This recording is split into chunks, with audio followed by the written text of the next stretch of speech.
Good morning, everyone. The May 6, 2020 meeting of the City Council is called to order. This meeting has been properly noticed and posted in compliance with the open meeting law. These proceedings are being video recorded as well as presented live on KCLV Cable Channel 2 and are closed captioned for our hearing impaired viewers.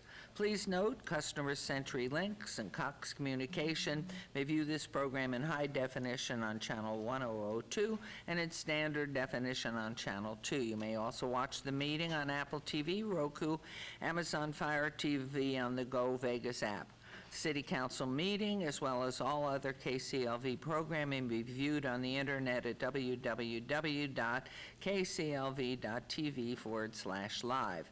The proceedings will be rebroadcast on KCLV Channel 2, the web on the Wednesday of the meeting at 8 p.m., also on Friday at 4 a.m., Saturday at 7 p.m., Sunday at 7 a.m., and the following Monday at 5 p.m. This building is protected by state-of-the-art fire detection and suppression sprinkler systems. If alarms should activate during today's meeting, please evacuate using the exits at the back of the chambers and go out to the mezzanine, proceed out the double doors to the terrace and down the back staircase. For anyone who has difficulty with stairs, please check with the fire official or a marshal for assistance. Once outside, assemble on the northeast corner across the street from City Hall at Lewis and First Streets. Employees wearing safety vests or city marshals will inform you when it's safe to re-enter the building. For public comment related items on the agenda, citizen participation and public hearing items, we have available a speaker card which you may complete and submit to the city clerk. Cards are available in the clerk's office or at the rear of the chambers. If you do not submit a card, does not prevent you from speaking under public comment, citizen participation, or specified public hearing items. If anyone's present today who has need for hearing impaired equipment, please see our city clerk staff up front. And please note, if you parked in the parking garage across the street, a self-validation machine is located in the foyer between council chambers and the security desk you walk through to enter these chambers. You must have your ticket with you to use the machine, but if you do not, please see security personnel when exiting for a validation coupon. I want to mention that, of course, you see in front of you Councilwoman Seaman, Councilman Anthony, Mayor Pro Tem Fiore, and Councilman Knutson, and online, if you would please, Madam Clerk. Councilwoman Diaz and Councilman Creer. Here. Thank you. Thank you. And before we proceed with the agenda, would everyone please rise for the invocation given by Rabbi Yitzwine, Young Israel Esha, Las Vegas, and remain standing for the pledge. Thank you. Good morning. It is wonderful to see that City Council is deemed an essential service. So it's certainly in our eyes. All right. You know, there's a recent, before I just say a quick prayer, there's a recent Pew Study research poll that came out and said that 24% of Americans feel their faith has been increased through this COVID-19 crisis. Only 2% feel that it has been decreased. It makes sense because when people feel a little out of control, they like to turn to God. And thank God there are not so many bitter ones amongst us. Whereas people say, oh, that's good, the country might be getting a little more faith-oriented, a little more religious. I actually was looking more at the other almost 75% of the people that say nothing's changed or it's an irrelevant question to them. And when we look in the book of Leviticus, that the end, we are told very clearly that the Almighty is a very articulate teacher, and he is trying to always send us messages. And when difficult things happen to us, that if we want to turn the tide, then we do some soul searching and some introspection. But if a person were to stop and say, oh, things happen, this is just the way it goes, then there's another series of events that comes, and actually laid out 7 series of events, each one worse than the previous. When a person just takes the approach, you know, every 100 years there's a pandemic, whatever, you know, God's doing a reset, something's happened in the world.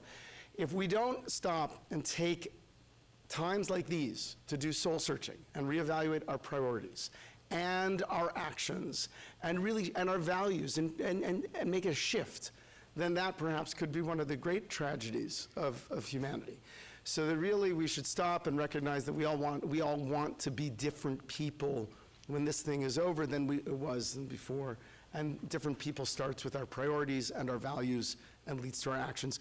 So please join me as we stand before the Almighty and ask Almighty God to help inspire our hearts to listen to your words, to listen to your values, so we may realign our values with your values, realign our actions with the actions that you desire us to do, and make it so that we all have the potential to reach our fullness in our lives, us as individuals, our community, and may God give this council the wisdom and understanding to lead the city in the proper way, in a way that is godly, in a way that helps all of us increase the joyfulness and meaning in our lives.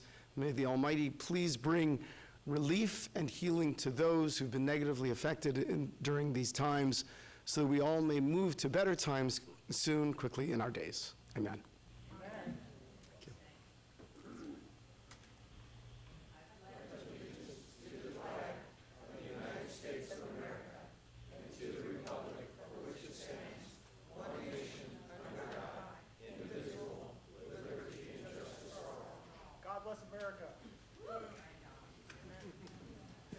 Mayor Goodman, I'm sorry to interrupt the meeting. David Riggleman, Communications Director. We have a video that some people have put together that they'd like to show you, and with your permission, we can play it at this point. What I'd like, if it's, you know, I mean, I'm just quite moved here. What I'd like is I have some comments I'd like to make. I was going to do that before the very beginning, but I did see Rabbi here, and I know he has many commitments. So I'd like to make my statement and then turn it back over to you if I could. No problem. Thank you.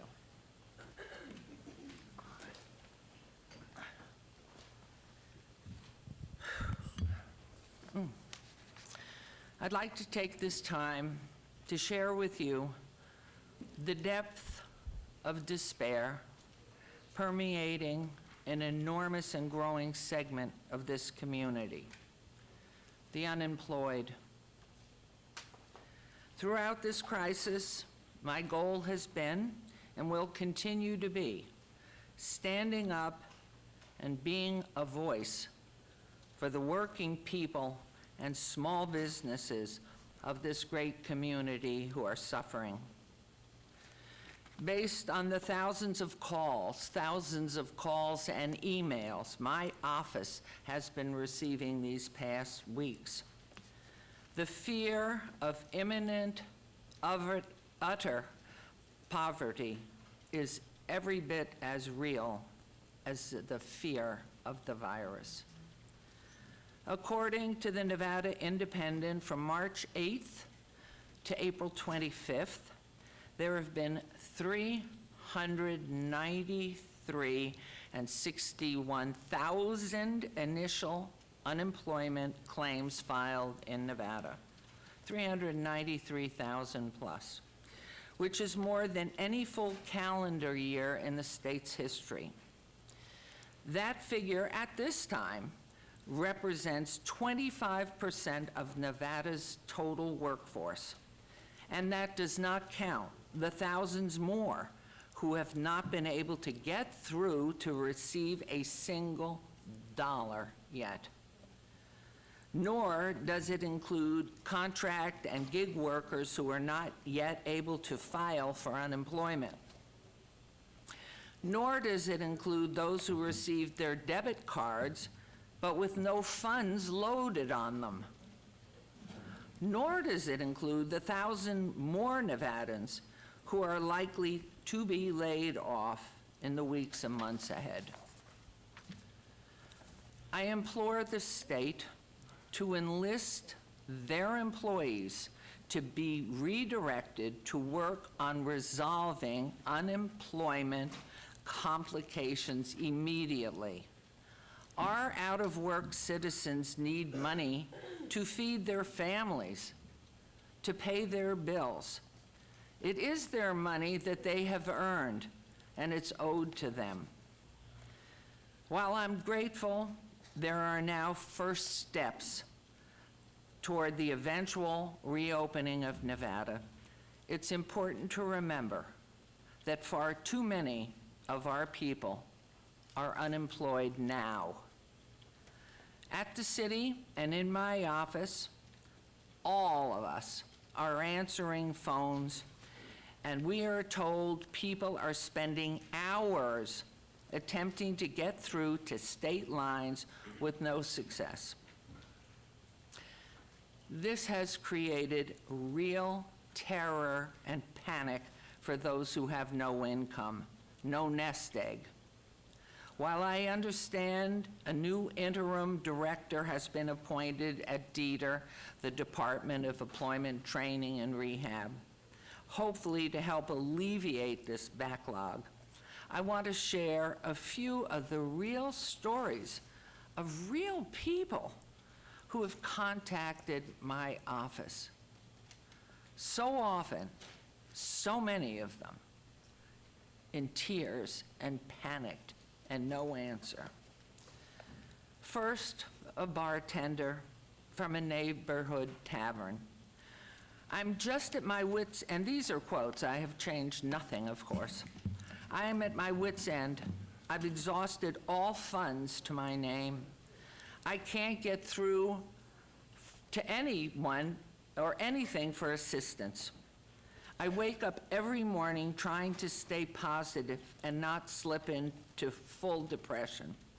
It's a battle every day. My routine is wake up at 7 a.m., start calling unemployment, back to back to back, until it kicks you off at 9:30. Once I fail at that, I then try and log in to check where my stimulus check is. It keeps saying I don't exist. It says I don't exist, and there's nobody to talk to. The lady I rent from is calling, texting, and hassling me every day for money. Absolutely, for money I do not have. The stress is truly starting to overwhelm me and take over. I'm scared. What am I supposed to do? Another caller. I'm down to my last $30. I have a wife, a 2.5-year-old, and an 8-month-old. I literally have $30 left to my name. I try to get through to unemployment every day. What am I supposed to do? Another caller. I work 2 jobs, one for the strip casino and one on the outskirts of town. My wife worked for a neighborhood casino. We've lost all 3 jobs and have not been able to get through to unemployment.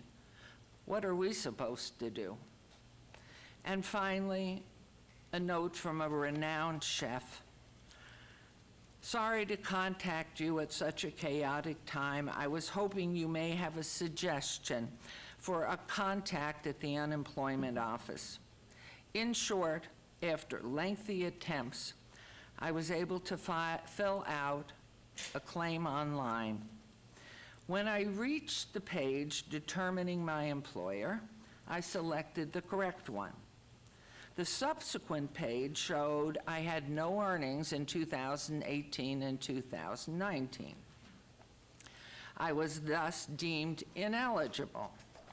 I secured my payroll records and faxed them as well as emailed them on April 17th, and again the following week. My wife and I have logged 7,579 calls, as have many others. Not one time did we get anything but a busy signal. Not emails, nor phone, nor postal responses. We are fearing the worst if no assistance is in the near future. I know you are not responsible, but I am getting worried. Again, I'm sorry to cry on your shoulder, but what am I supposed to do? My question is, What are these people supposed to do? We've heard, be patient, but the people of this great community have been patient. We're going into the 8th week of this shutdown with no definitive timeline. I continue to have every confidence that our business owners and managers will do what needs to be done to reopen safely with the interests of their employees and visitors paramount. The Nevada United Plan for Recovery does not contain specific dates to enable families and business owners, many of whom have invested their life savings in their businesses, to have the life preserver they need today and to plan for their futures. I recognize there is fear about opening too soon, but the question that many are asking, when is too soon, too late?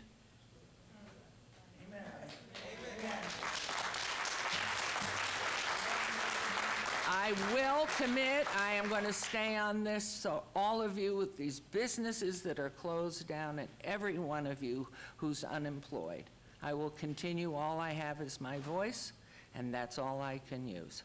And I promise you, I will not stop speaking. Appreciate it.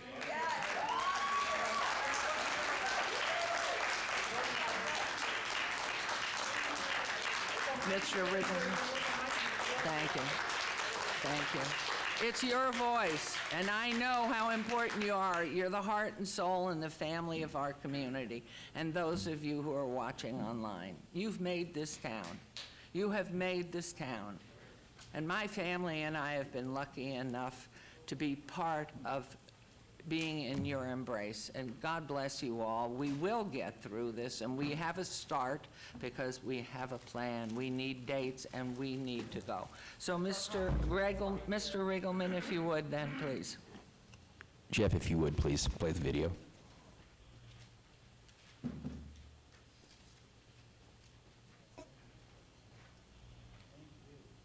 Hi, my name is Avery, and I support Mayor Goodman's efforts to get my mommy and daddy back to work. They're driving me crazy. Thank you, Mayor Carolyn Goodman, for trying to open up Nevada again. I want to go back to school and play soccer, and I want to eat tacos whenever I want. Let's do this. Thank you, Mayor Carolyn Goodman. I want to be free, and thank you for fighting for us. Lockdown sucks. Let's make Las Vegas great again. Woo!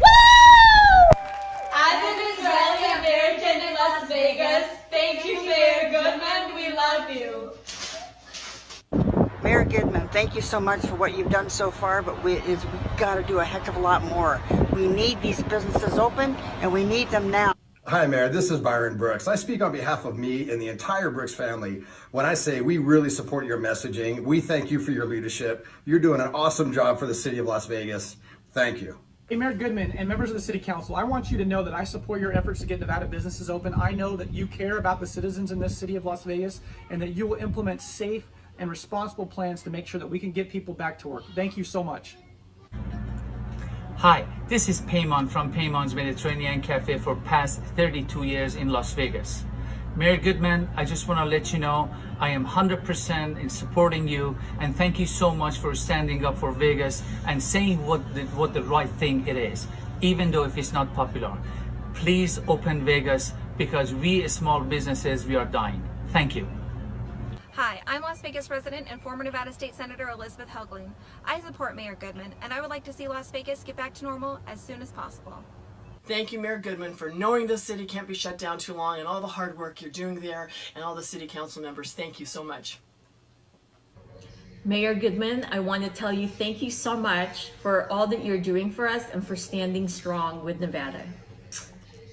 My name is Amy Jones, and I'm the COO of Real Water. As a business owner, I know what it takes to make ends meet, and that is why I wholeheartedly support Mayor Goodman and her efforts to get Nevada back in business. Hi, I'm UFC Hall of Famer Stephan Bonner, and I have a small business here at Gym, and it's time to support Mayor Goodman's efforts to get businesses open again and get our economy going. Hi, we support our Mayor, Carolyn Goodman. She has done a great job, and yes, let's open Las Vegas now. Hi, this is Blake Ferry. I support you, Mayor Goodman. Let's get Las Vegas open. Mayor Goodman, on behalf of the small business community, we thank you very much for all the efforts you've put forth in trying to get our people back to work so they can pay their bills. What you're doing is monumental. Can't thank you enough. Thank you, Mayor Goodman, for serving our community. We love you, and you're in our prayers every single day. God bless. Thank you from the bottom of our hearts. We think you are terrific. Thank you so much for making this happen for us. Meant a lot to our community. Thank you. Thank you very much for everything you're doing to balance politics, the economy, and our health. We really appreciate your support. Keep up the good work. Thank you for trying to get us back to work. Thank you, Mayor Goodman, for your hard work and dedication, and for fighting for Las Vegas to get back to work soon. As a resident of the city of Las Vegas, I strongly encourage Mayor Goodman and the City Council to lift the restrictions on our local businesses. I would like to also thank Mayor Goodman for expressing her trust in the people of Las Vegas to make good decisions for the safety and health of their friends and neighbors. Good morning, Mayor Goodman. This is Sigal Chadha, Planning Commissioner for Ward 2. I wanted to thank you for everything that you've done for our city and everything that you continue to do for our city. And I want to tell you that we are so lucky as citizens and residents of the city of Las Vegas to have you as our mayor. We love you. Have a good day. I appreciate you, Mayor Goodman, and I'm for opening Las Vegas sooner in a safe way. As an Israeli American in Las Vegas, I want to say thank you, Mayor Goodman. We love you. I just want to say thank you to Mayor Goodman and our city for keeping our small business community at top of mind. Thank you for all of your hard work. Hello, Madam Mayor Goodman. Thank you so much for supporting our businesses, supporting our families. Las Vegas needs you. We need your voice. Most of all, thank you for loving Las Vegas as much as I do. I want to thank you from the bottom of my heart. You are saying what everybody else is thinking.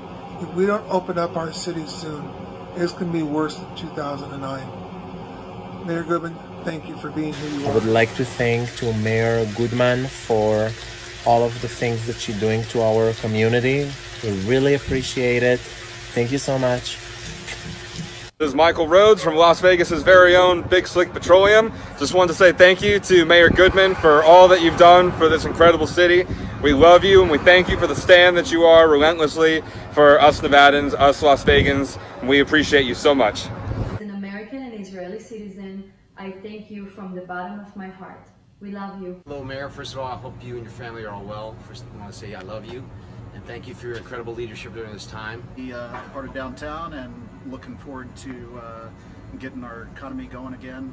I'm glad to be able to have the opportunity to create our own social distancing, our own guidelines, and for our employees and all of our customers, and looking forward to getting Las Vegas back up and going. Mayor, I just want to tell you how much we love you, we support you, and we can't wait to get our loving and sweet Las Vegas back up and running again. Hi, I'm Mac Miller, and I'd like to say that I've got your back. I'm talking to who? I'm talking to our mayor of fabulous Las Vegas. Thank you, Carolyn Goodman. I support Mayor Goodman in her efforts to open up Las Vegas for business. Thank you for your continued service to our city, Mayor Goodman. I wanted to say a big thank you to Mayor Goodman for being among a very short list of policymakers that have the courage to actually look at the data and not to hype fear-mongering regarding the coronavirus. Thank you for supporting business and working hard to open Nevada back up. And I want to tell the mayor, haters are going to hate, but we love you, we back you, and we believe in you. Stay encouraged.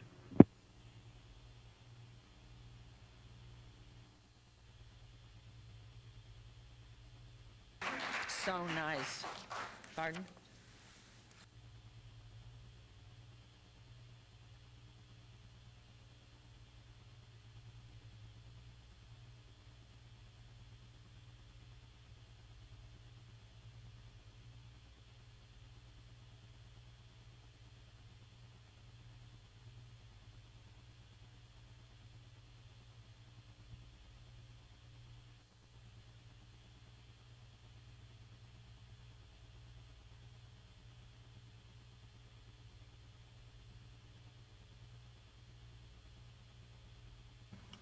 Well, I don't know where that came from, but for all of you who participate and all of you who are here, you just know everything really comes from the heart.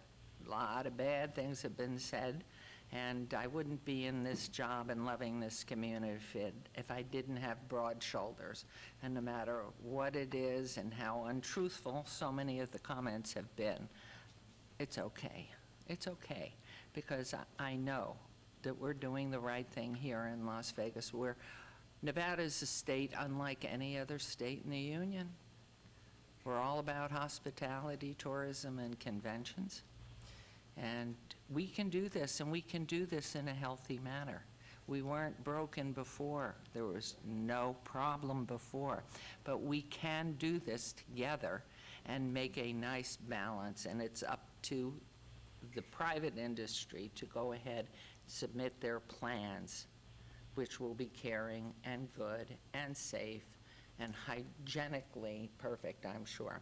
So at this point, we're going to go on to public comment. And you just said something to me you want. Madam Mayor, before we open it up for public comment, I know Councilman Stavros and Councilwoman Seaman and myself have a couple of words to say. So if you want, maybe we'll start with Councilman Stavros.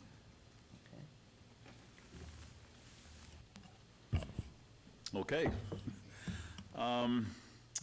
Well, first of all, I just want to echo what Mayor Goodman said. I think that was her statement was spot on. And I guess the one thing I can add is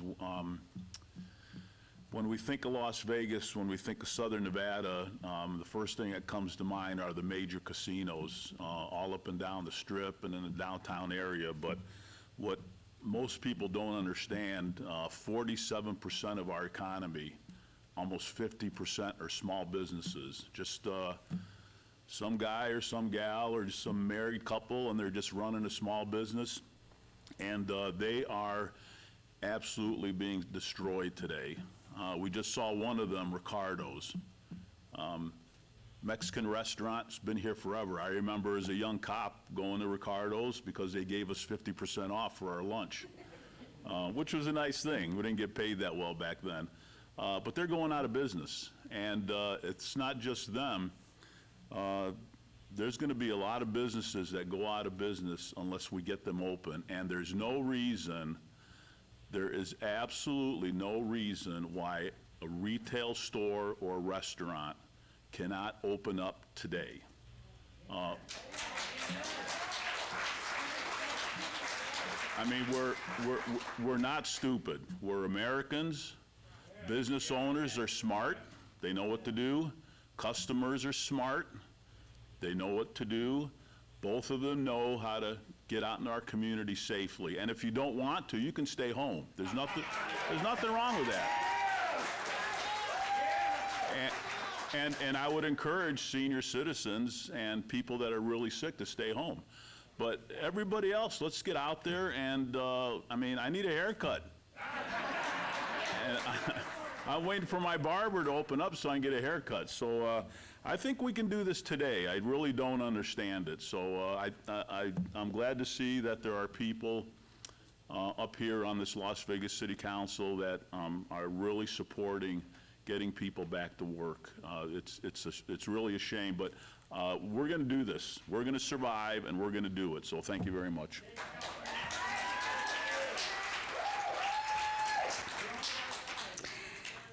Right now. Okay. I refuse to accept that it is an either-or scenario when it comes to opening the economy back up, that we have to choose between safety and our economic survival.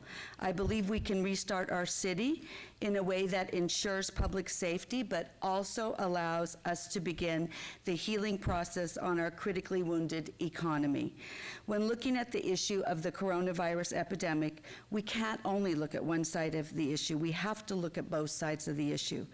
Every day, like Mayor Goodman and everyone else here, my office gets hundreds of calls and emails from people at their end of their economic rope. We just spoke to a couple who, despite being on a mission for the last 6 weeks to get on unemployment, they have had no success and are down to their last few dollars while their bills continue and rent continue to pile up. Unfortunately, their story is the story of tens of thousands of people who have been left on their own by our failed unemployment system. But the pain doesn't stop there. Our businesses are facing their own economic disaster as well, watching everything they have built disappear before their very eyes. The longer this drags out, the greater the number of businesses will close their doors forever, like Ricardo's.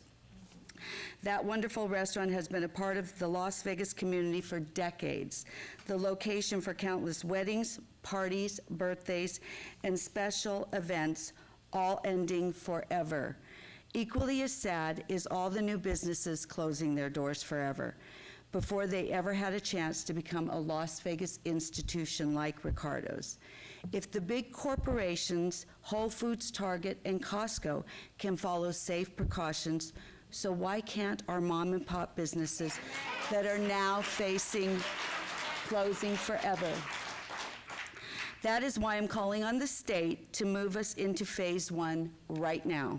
I have no doubt we can do it in the safe manner that protects our citizens and guests while allowing us to begin the hard work of rebuilding our great city, Las Vegas, that we call home. Thank you, Madam Mayor.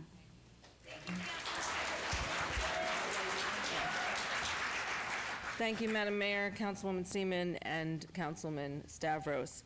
So I want to read a statement that I prepared so I don't get off track.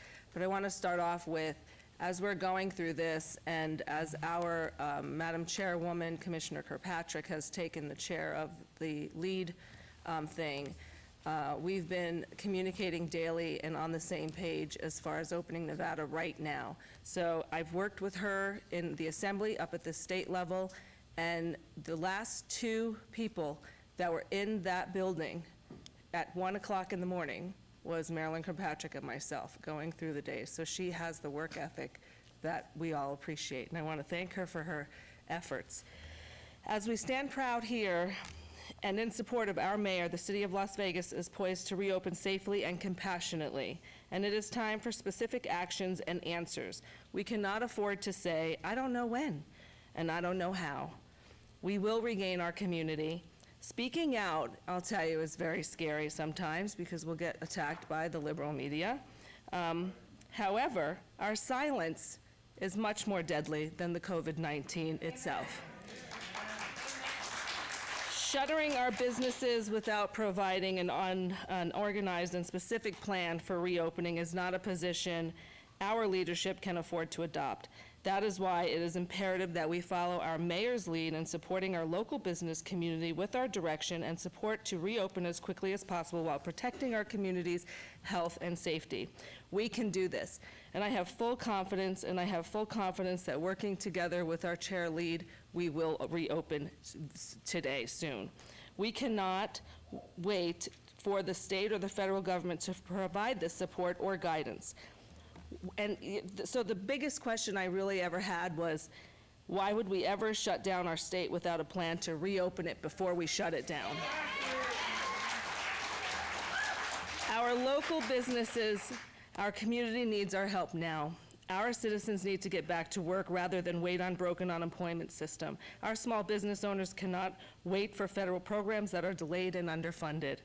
We need our hospitality industry back. We need our small businesses back. This shutdown is killing people. Suicides are up, drug overdoses are up, depression is rampant, domestic violence is through the roof, child abuse, be it physically, sexually, or mentally, is up.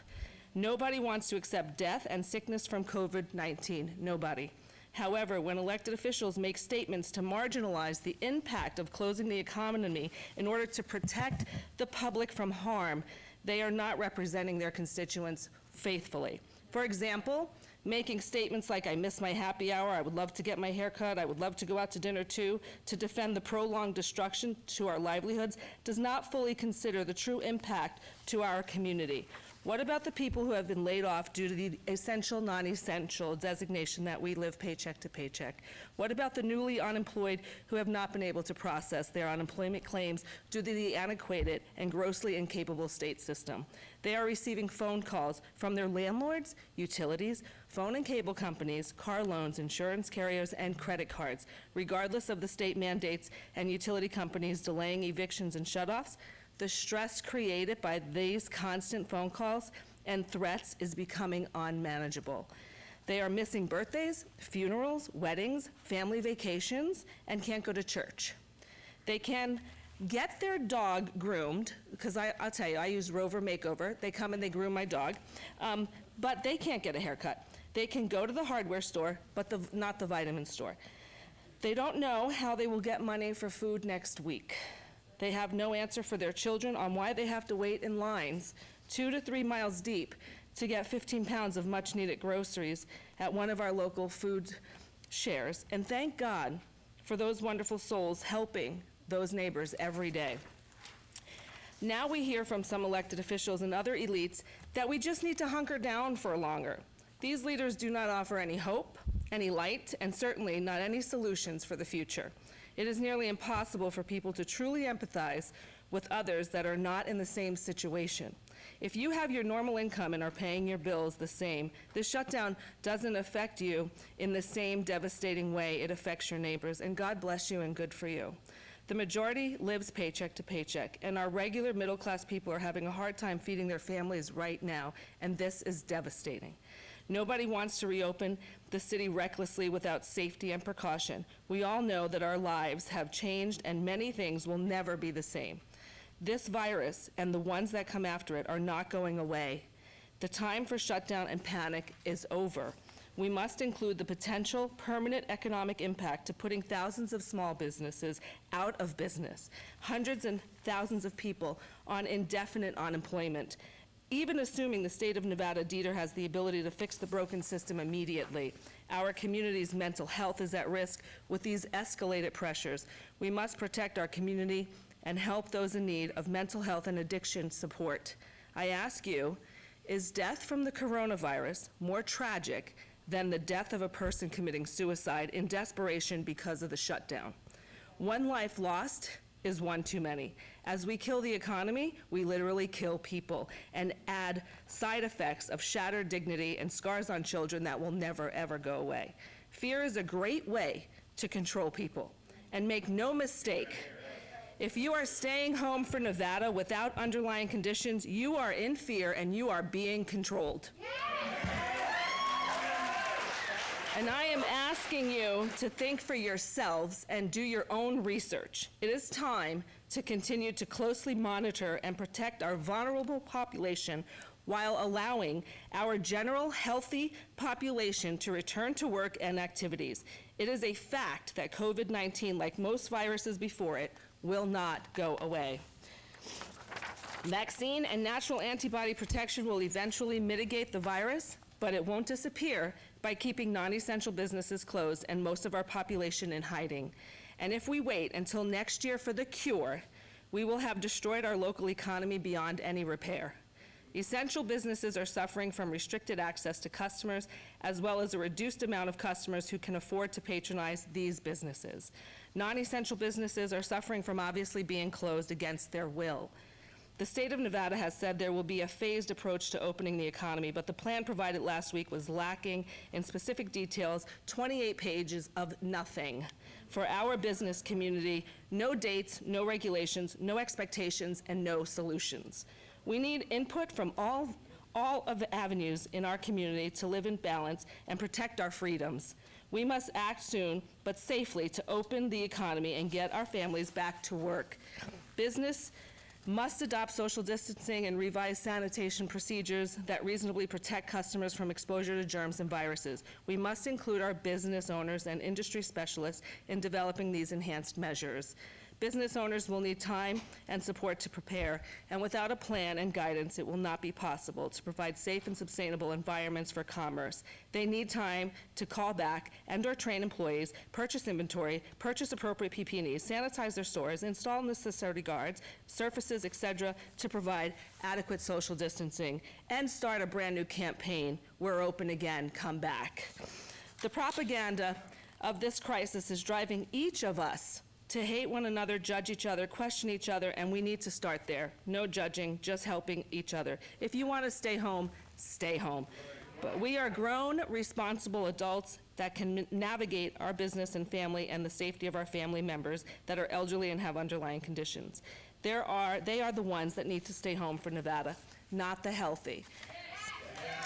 So if you're healthy, leave your house and stay healthy. Take a walk, ride a bike, pick up dinner, and go have a picnic with your healthy friend. Get outdoors, Nevada. Start living and stop being afraid. I hope I can speak for our entire City of Las Vegas family that we are fully committed to providing guidance and information on any resources available to businesses through our Economic and Urban Development Office, Business Licensing Department, City Manager's Office, who's doing a stellar job, by the way, Mayor, and our City Council ward offices. So this is now time for us to come together, support our mayor, the city manager, provide real-time support, our industry and community, and reopen Las Vegas. Thank you.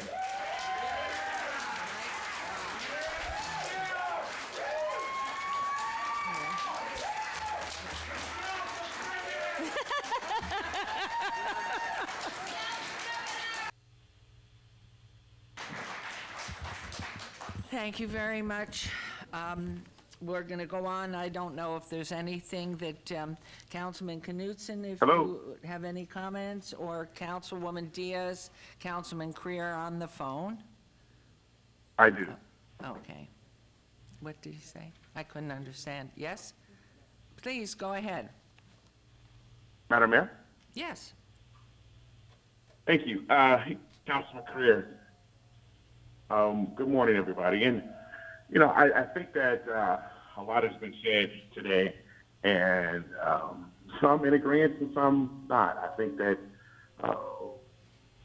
we need to take a look at the fact that we are in the middle of this pandemic. We've gone back and forth about how do we get open and when we get open. And I don't think there's anybody in the entire city that does not want to get open and get open responsibly.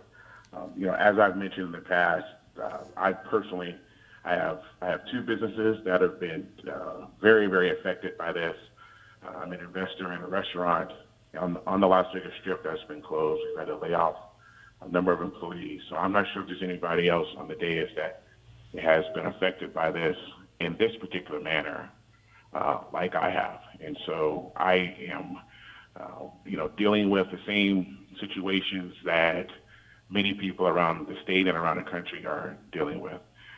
But I do think it's important that we do open responsibly, and just to come out and say, you know, go out and you know, hang out with other people and to not follow social distancing, not take precautions and wearing a mask, not you know, having policies in place. Please, if you could, before we just go back give out Councilman and Creer get the open, respect. then I think that's irresponsible, and that's what a lot of people are doing. We've seen that. You know, in California, they opened up the beaches, and next thing you know, there were, you know, thousands and thousands of people that were on the beach, and you know that is going to just exacerbate the spread of the virus. And I think it's important that we do look at the fact that you know, we're still getting people who are contracting the virus every day. There are still people dying every day, and as much as you saw the people who were on that video, I think there's thousands and thousands and thousands of other people that would say, hey, we need to be more responsible in our approach towards this. I think that Governor Sisolak has done a yeoman's job of trying to manage this pandemic, to try to manage everything that has been put down on the state. Please, you know, it's courtesy and kindness. We want that back Pardon in me? our entire community. So let's show everybody that that's what we do, please. Hold on. Hello? Yes, go ahead, please, Councilman. Okay. I was Councilman being Creer, I don't know interrupted, if but you all I'm can saying hear, is that, but can you hear the audience Pardon at me? all, Councilman Creer? No, he can't. You can't hear the no, audience? I heard, Yeah. I Okay. heard the mayor. Yeah, it's not. And, you know, I think that the governor has done a yeoman's job in trying to manage this whole process. I've known Governor Sisolak for years. I've worked with him side by side in trying to make our state better. And I know that he wants to get this state open again.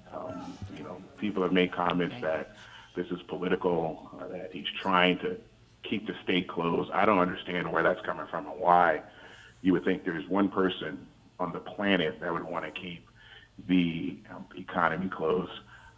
He's been tasked with managing this out of left field, and I think that, you know, there's nobody who would want this up on themselves. And so I know that he has laid out a plan. Maybe it's not as extensive as some people want with some exact dates, but I think the pandemic is going to dictate the dates. We are moving forward with the opening of the state. Maybe it's not going at the pace that some want. You know, I definitely want to get open as soon as possible, but I want it to get open as responsibly as possible so that we can help continue to flatten the curve and continue to see people who are not suffering from this. I get it. I understand it. And we get the same calls in my office as other council persons have gotten in their office regarding the challenges with receiving unemployment, the challenges of when we're going to get back open. And I just say to my fellow citizens of Nevada that, you know, hey, we're all here with you. You're not here alone. We understand, and we're doing our best to try to manage this process like everybody. And it's not that I disrespect the voices of those that want to get open. I just think that we need to, you know, to come down and, you know, to say that we should just open tomorrow, I just don't think that's responsible. And, you know, the city of Las Vegas has done an amazing job. I concur with Mayor Pro Tem that our city manager has been managing this process and has done a very good job with he and his team. And we'll continue to be there for our citizens in our city. And I can't wait to get back open again and to go out to restaurants and dine responsibly and to, you know, participate in everything Las Vegas has to offer us. Thank you. Thank you. Okay, let me go ahead then. We're going to go on to agenda item 5 now, which is public Madam comment. Mayor? Yes. With Yes? all due respect, I wanted to also comment since all of my other. Councilwoman Diaz, yes, please. Thank you, Madam. Thank you, Madam Mayor. I just want to say that if there's extended the privilege, to feel this impact of what's happening with the pandemic is Ward 3. I have a lot of hardworking people that work in the service industry, work the hotels, to keep them clean, to keep them going. I have a lot of people who work in the restaurant establishments. I get it. I am the daughter of a casino porter. I understand what it means for your family to be sustained by one income and to right now not have that income and have to rely on unemployment. I also understand that there's many families facing that their kids don't have a school to go to. Schools are closed, so there's this predicament also when people get called back to duty and things start to reopen. What are we doing with our children? There's so many things that we have to explore as a community and help each other up that we need to make sure that we're part of the work. I want the folks that are listening in and are at the meeting to know that just because I'm dialing in via phone doesn't mean I'm shying away from my job and my responsibilities. I continue to receive the emails. I continue to receive the calls that the mayor just alluded to, frustrated about the unemployment system. The thing that I can do is be educated and informed so that I can tell the folks the appropriate channels and the appropriate mechanisms and how to try to troubleshoot through those systems. But I can only lend my support to the state and say I am here. If there's anything that I can do personally, let me know. But right now, for all those that are self-employed, I hear the system is going to hopefully be available to them next week. So I am kind of just waiting for that information so that I can do my due diligence and help and support and spread it. I've had to hold the hand of some people that are filing unemployment and help them through because they don't have a laptop, because they don't have connectivity to the internet, because they can't do it from their smartphone. So I understand very well all these pain points that this closure is causing. However, this isn't about the virus versus the economy. It's about making sure our community is healthy, making sure that when we are ready to reopen responsibly, that we are offering a safe environment to our tourists. Because when I am having the conversations with the owners of a lot of these venues, they are saying when we reopen, we have to make sure that people know that we're doing it safe and that we're keeping their health and well-being at the forefront of our minds.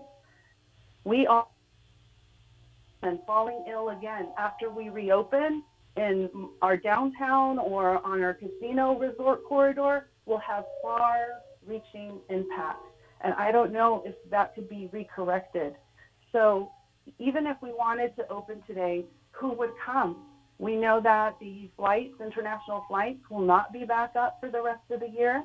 We have to be intelligent, we have to be responsible, and we need to make sure that everyone understands the importance of taking care of the whole community. And it starts with taking care with your own family first. I'm staying home because I have older parents, I have a spouse that is immunocompromised, and I have a child to also now teach the rest of the year. And I understand everybody's pain points. I honestly do. I get it. It's very real. I'm not diminishing the impacts of this pandemic, but we didn't ask for it to come, and now we're having to deal with it the best that we can. So I ask that everybody just reach out to us. We are there for you. We are helping you as much as we can. And I would also urge my city council members and the mayor for us to think of proactive ways that we can extend help to our community. Are there dollars that we received from the federal COVID money that we can put out to the community to help those small business owners, to help some of those folks with the rent relief that they will need, to help those pockets of our community that will not get even the access to unemployment for them to keep food and a shelter over their heads. So I implore that we continue to work and that we continue to stand united so that we can have that long and far-reaching impact to hold our community harmless.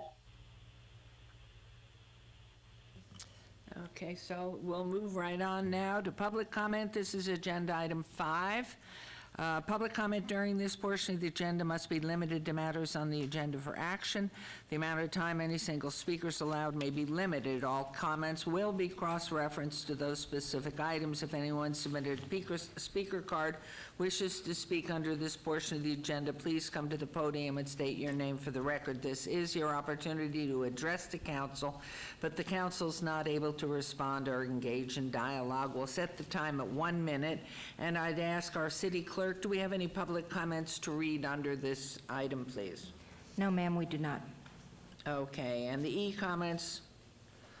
No, ma'am, we do not. Okay, but I mean that they're available now.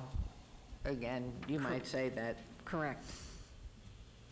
Okay, please, if you'll state your name for the record, and we'll set each moment at 1 minute. Thank you. Jeff Rogers, 52-year resident of Las Vegas. Thank you, Mayor Fiore, or Pro Tem. You make a great governor. I think there's some things that people don't understand, and that is how we open the city fairly. Okay, we are being led around by fear and scarcity. Okay, a media who only shows us what they want us to see, okay, and reporting on things that directing us and steering us, basically. Both sides are not being heard, and that's one of the big problems with what's going on. People don't know, you have to do your homework. You can find it, but you have to do your homework. That our governor is not working in a bipartisan effort to open our state. He's not listening to the other parts. His task force is made up of his largest donors. You can find that online, COVID Task Force. Mostly of casino executives. He's got one Democratic senator who's a junior senator. She was elected 2 years ago on his board. The rest of them are upwards of $100,000 donors. Okay, people that have the ability to steer things. Most of these guys are casino executives with one man who has a doctorate. Sorry. Okay? Thank you. Appreciate it. well, We're going to have to stay to 1 minute. We gotta move. Sorry. Thank We gotta you. get this thing over. My name is Mac Miller. I'd like to thank the council. I'm so proud to be a lifelong resident of Las Vegas, and I never thought one day that I'd sit in our city council and not only know and appreciate all our council members and our mayor, but also many in the gallery. We made it, this nation made it through the crisis and epidemic of HIV without closing one single business down. We can make it through this. When the governor, phase one, the governor can simply, instead of hire an outside source to answer phones that can't answer any of our questions because they can't access the documents and the computers, he can just hire back the people that work for the state that are already authorized to access those records so that they can see them and actually address our concerns. So I hope that he hears this. There's a phase for you right there. Phase two, if we can't open the Strip, if we can't open the casinos downtown, then at least open the other 90% of Las Vegas, which is all the small businesses that employ a majority of this city and its residents. So there's a phase one and phase two for you. I'm Mac Miller. Listen, my family's already said, you're not elected yet, but I'm going to do the damn best I can while I'm here. Thank you. Thank you. Thank you.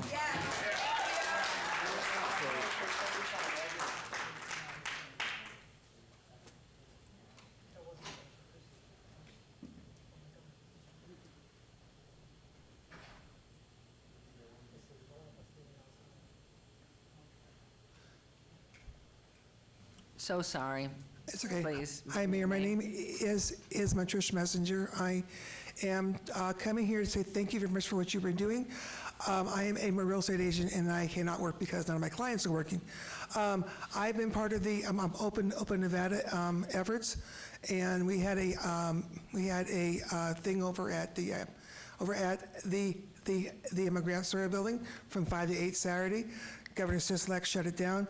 May we use the front of the City Hall to hold not a demonstration, but a Open Nevada rally there. I am going to refer you over to our counsel, Mr. Dorcat. Could you meet with her just right by the counter there for that question, please? Thank you, I appreciate it, and thank you for all you've done. Thank you. Yes, sir. Yes, sir. And if could you take your mask down just for one quick moment, because you are video cameraed. Thank you. Okay, thank you. No, we just want to be able to identify you. My name is Winston Ching, and I'd like to bring up something. I was wondering if the city council could pass a city ordinance that requires pedestrians, all pedestrians on the Las Vegas Strip and on Fremont Street downtown.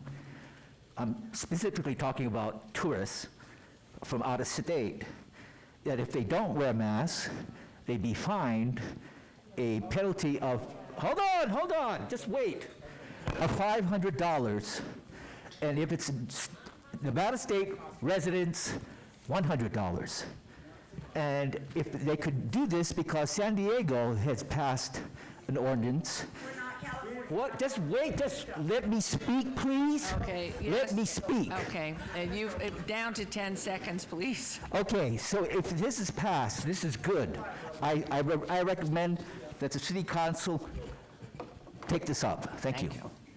Yes, ma'am. Hi, I'm Rosalie Bingham. I'm a native Nevadan from the Lamb and Bingham family for 4 generations. And what would have happened if we had no bailout? If we start operating by we had no bailout, everything from this point forward is all based on somebody bailing us out. That's not how I was raised. We are raised to communicate and collectively create a citizens' community. We can actually do that right now. We can form some type of an assembly that maybe has entrepreneurs, academia, even homeless people if we need to. So schools, everything, students, that we can come up with solutions and then come up with the best solution and almost have a competition. We could do that right now. I would encourage you to start a little forum where people can put their name in. I personally know that we have funding for non-toxic, highly effective solutions to this virus. We have the funding for it, but I can't get it in front of people that would implement it because it seems like there's a hidden agenda here that doesn't smell right to me. Thank you. Something doesn't smell right. Thank you. Yes, ma'am. Like hell won't have it. Good morning. My name is Noah Perry Jench. I'm a resident of Ward 2, and I'm here to, first of all, thank you all for doing a great job during these very difficult times. I wanted to use a quote today by Winston Churchill. He said at one time, "Now, this is not the end.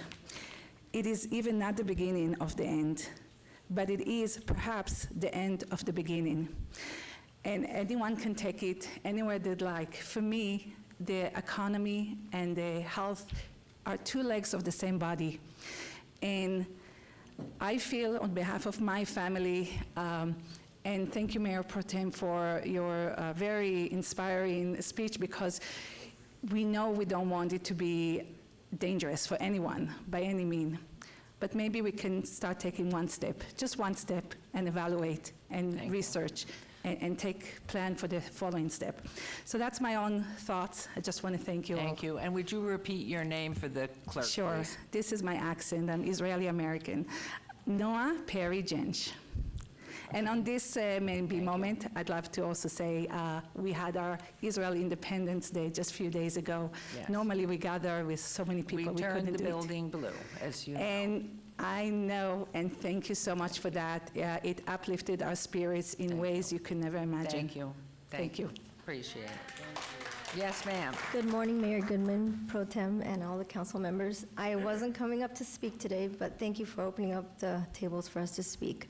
I'm here to represent all the animal industries, and without our animal industry, we're seeing the big picture right now, that our farmers are in trouble. And if our farmers are in trouble, we're all in trouble. We're all gonna go hungry. And in a month, all the shelves were empty.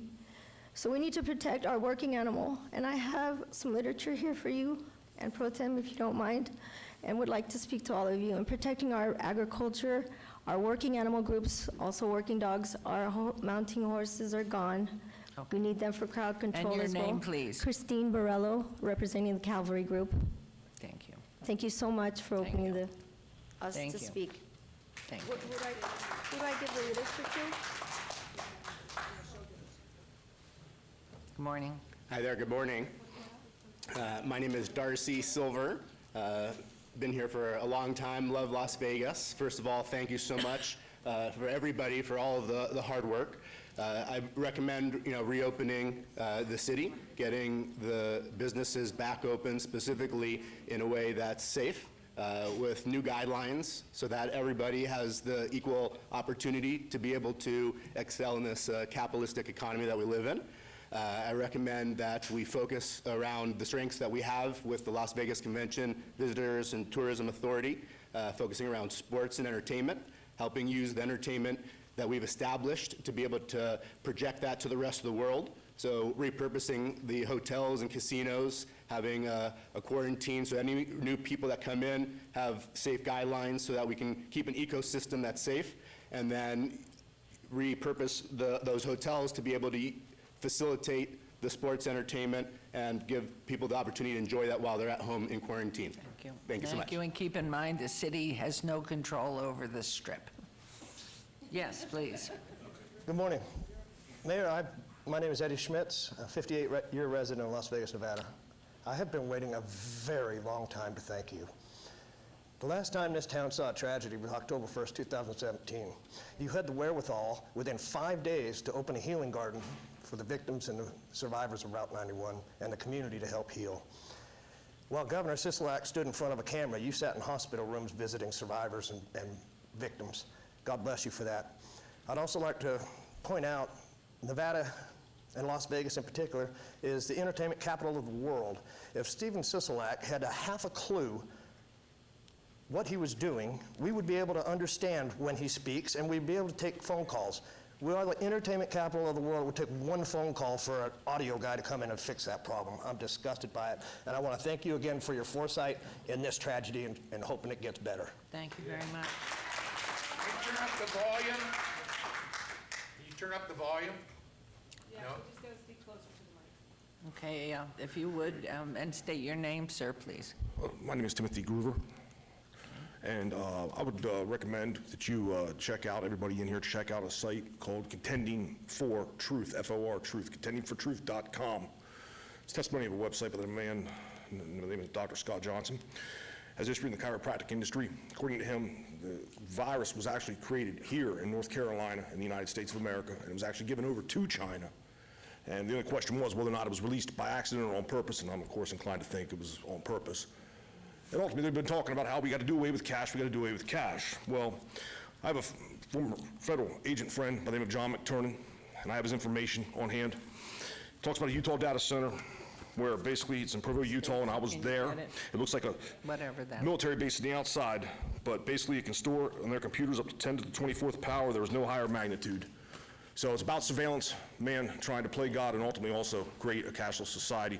Again, if you're interested, I have plenty of information on hand. Well, I'm going to ask our clerk to come up and get it from you, please. Thank you, sir. No. How are you? There's his name, and here's his email address. Thank you, Mayor, for fighting for us. Thank you so much. And for fighting for what is right. Oh, my name is Harold Reese, and for fighting for what is right. It is long overdue that we open up. They sold us to close our strip as this was the Black Plague, the Spanish flu, 50 million to 100 million. That's how they sold it to us. Thankfully, that's not the case. We have, it's tragic, but we have approximately 250 deaths in Nevada. Every death is tragic. Suicide is tragic. Car accident is tragic. Cancer death is tragic. Never in our history have we ever closed an entire society for a my math might be a little off, but in 1/200th of 1% chance, a 1/200th of 1% chance of dying from this thing. The collateral damage is so far greater. We've got much more damage from staying home, from this fear, from this climate of fear. And the governor's not giving us any hope. He's not giving us any future. He calls it a roadmap. It's junk. There is no specifics. There is no, give us something. Thank you. One last thing is to the governor. Why is it okay to open dentists? Why is it okay to put, and not open barbers? Sorry, I can't give you any more time. I'm so sorry. Thank you. Open barbers, please. Yes, sir. My name is Ray Cordova. I'm the one that rides around with that big Jesus bus which says, "Your country in peril, your liberty at risk. Wake up, America." I want to praise God for you, Mayor. I saw you on television with the interview you did with Anderson Cooper, and honestly, he made you look like, tried to make you look like a doofus, you know.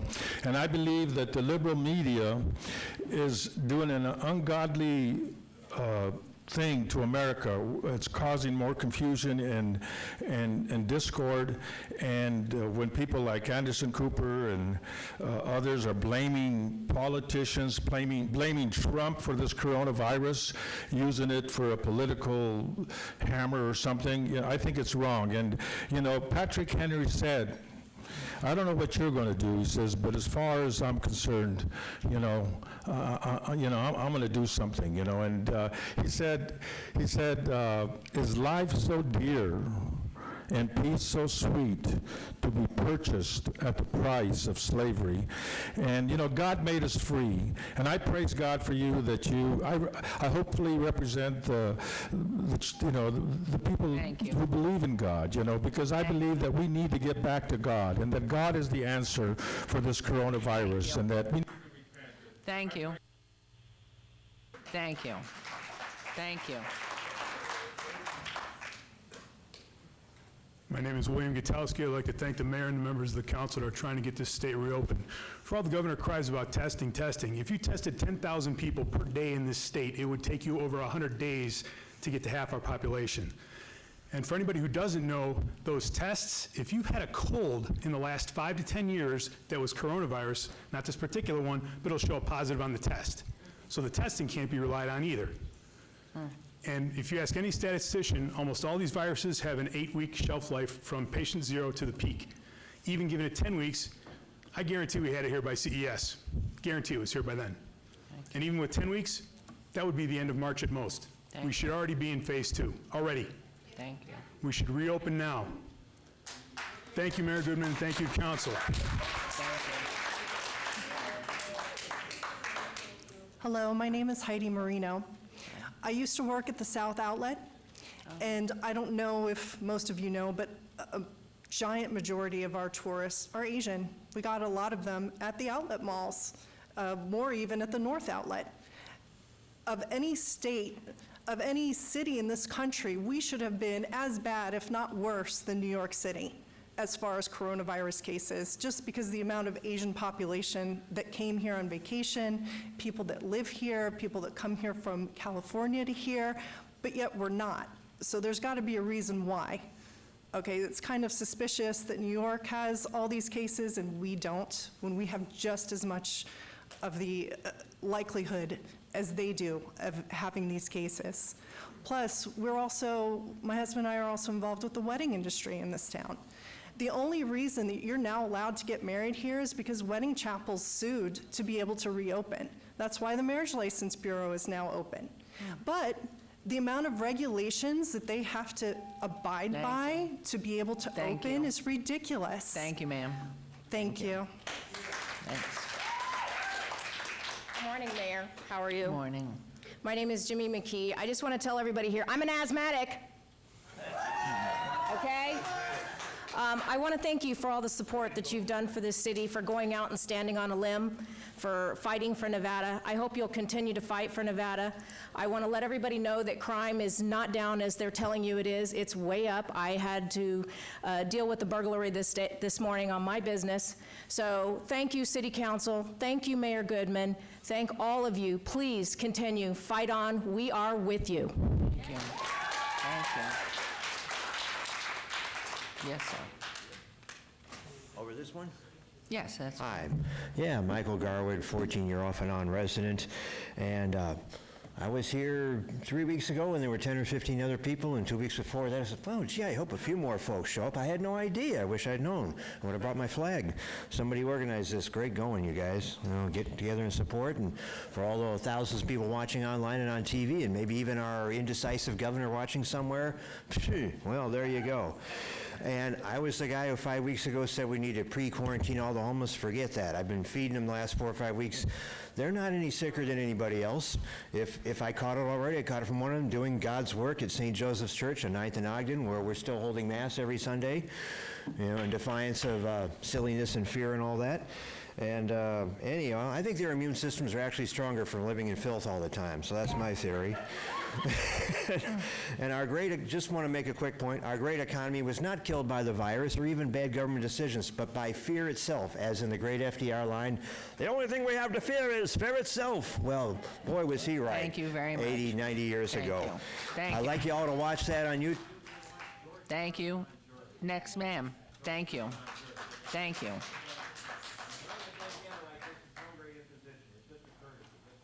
Thank you. Thank you. Thank you. Hello, everyone. Morning. Hello, Mayor Goodman. My name is Bianca, and I'm a small business owner here. And I feel terrible about what's been going on with the unemployment and for the self-employed and the small businesses. They have killed the economy, and I want to thank you for everything that you have done for us on CNN. I know it was extremely liberal and biased. You know, Anderson Cooper was definitely not fair.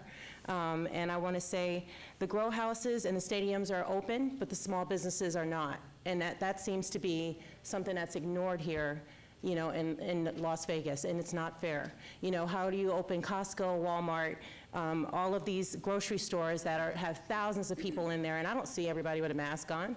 You know, at this point, I think it's getting to be a little ridiculous, and we need to open our small businesses. Our salons need to be open. You know, we make this economy. You know, it's not just the casinos. You know, there's small businesses, and there are people hurting. And what about the homeless? Nobody's talking about the homeless. What's happening to these people? You know, so the governor needs to wake up and do more, or hire a person that can help. Thank you. Thank you.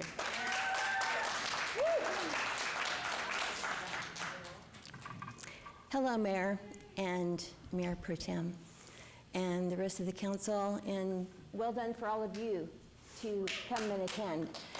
So we are exercising— Your name, please. Marie Arnold, and we are exercising our constitutional right to speak freely, and we appreciate that. So that's what's at stake here, is our Constitution. That's the senior document that governs all laws. It's what all laws are born out of. And I refuse to wear a mask personally. I don't wear one ever. I will also refuse any vaccinations. That is the whole purpose of this pandemic. It's a fake pandemic. I've studied this for many years now. I used to live in California. I left the state of California at the point where they mandated 100% vaccinations in order to allow your child to go to school.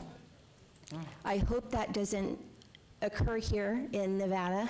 I'm going to continue to fight for that freedom. It's a freedom of choice. Where there's risk, there must be a choice. But thank you very much for what you're doing. Thank you. Sir, thank you. Is there a screen available?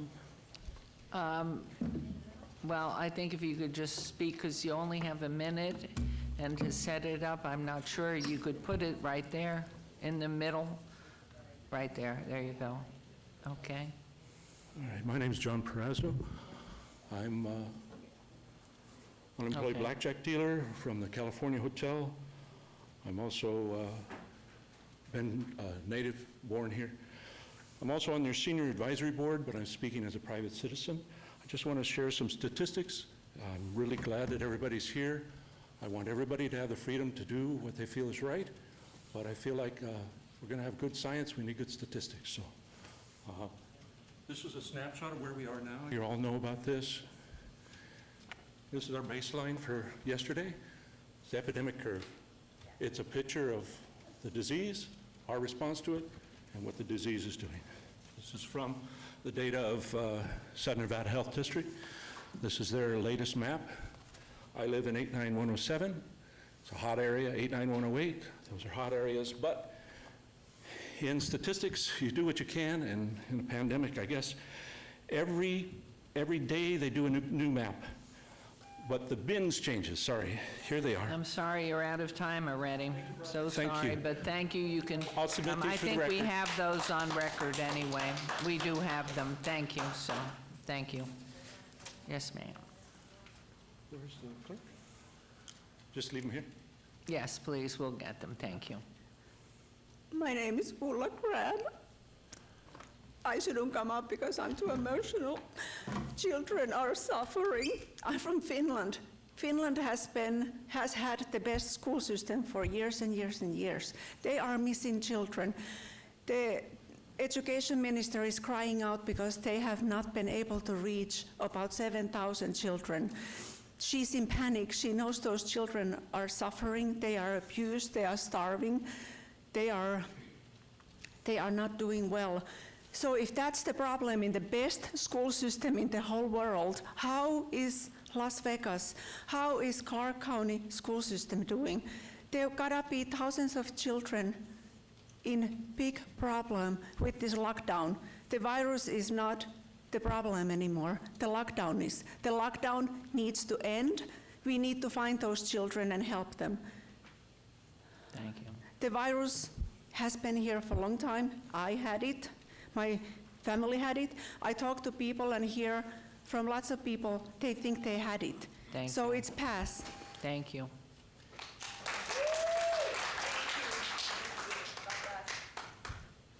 Hi, Mayor Goodwin. I just wanted to thank you so much for what you've done for this city. I'm an essential business. Originally, Your name, please, Heather ma'am. Florian. The governor shut us down, fined us, put a sticker on our door. A week later, he opened us up, saying we're determined essential. I don't understand what makes him determine who is essential. We're all essential. All our businesses are essential. He has no right to say you're essential versus you're not essential. Our mom and pop shops are losing everything, and we can't do it. The original shutdown was to make sure the hospitals weren't overwhelmed. Our hospitals are not overwhelmed. I work in them. I go through them daily. They have 20% capacity. Their doctors are being furloughed. We can't, the surgeries aren't being performed. They're so backlogged. I have an ankle issue I'm supposed to have surgery for, but I can't have it because it's another 3-month wait just because they just started opening up. It's not fair to our citizens. It's not fair to Nevada. We're a great state. We just need great people in place to make it happen. So I just want to thank you for all that you've done for our city. Thank you. Thank you.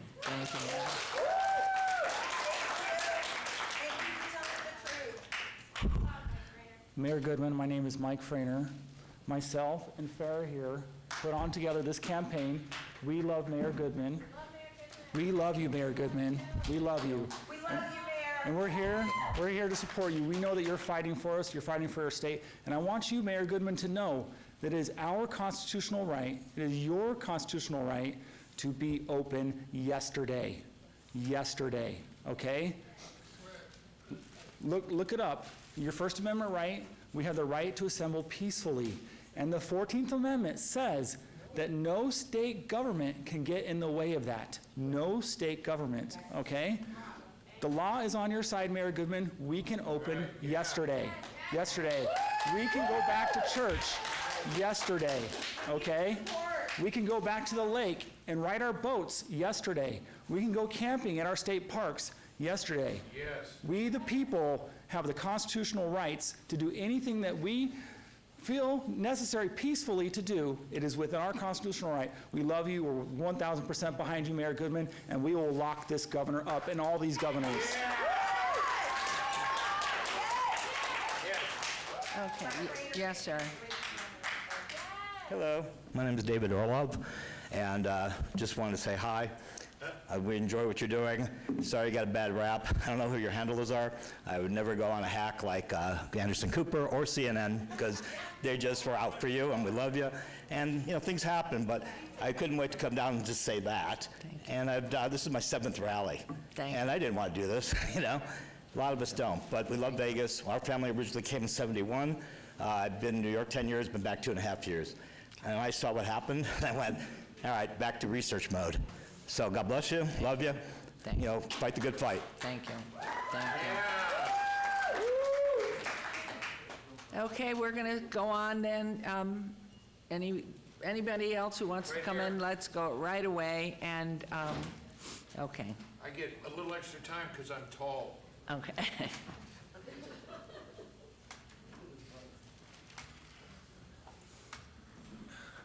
Yeah, hi, Mayor. John Baetti. Everybody calls me Big John. And I've got something for you, if I could pass this up here. And I want to say that this thing is a hoax. This whole virus thing, this whole coronavirus is absolutely a hoax. It's 30% real, 70% a hoax. And everything they're telling us to do has nothing to do with the flu. The flu comes every single year. What you need to do is every one of you. Councilman Anthony, you hit the nail on the head. Councilwoman Seaman, I heard you on radio. You were awesome. This is right up Michelle Fiore's, right up her hand. Could you open that? Yeah, you have to open it up. Could you open it, Michelle? Or? Yeah, just open it up. Yeah, it's not pornographic. Don't be disappointed, no. Mayor Goodman, you're the best mayor in the United States, okay? Hold that sign up. Michelle, hold it by the... Where did you take that? Thank you. Thank you. Appreciate it. And your husband's the greatest mayor in the universe, and you're doing a great job. Every one of you guys said the same thing. Let's open now. You all said the same thing, so let's do it. Thank you. Okay, so let's, I think we're going to close public comment unless you want to make a quick 1-minute comment. Be quick. Okay. Really quick. Go ahead. Thank you. Hi, my name is Casey Leffner. I just want to say that right now it's unpopular opinion that I'm supporting you, Mayor, but when it comes to politics, I support what's right and not what's popular. Anderson Cooper pushed his agenda for sure, and I didn't like that because people of this town have forgotten how much you and your husband have done for Vegas, especially downtown. I want you to know that I'm thankful for everything you guys have done for this town. And I just wanted to say that, Mayor Pro Tem, I really liked your family Christmas photo where you guys showed your right to carry. I thought that was really cool. And I wanted you to all know I'm thankful for all of you guys being here, actually doing your job, unlike the people on the phone. Yes. Thank you.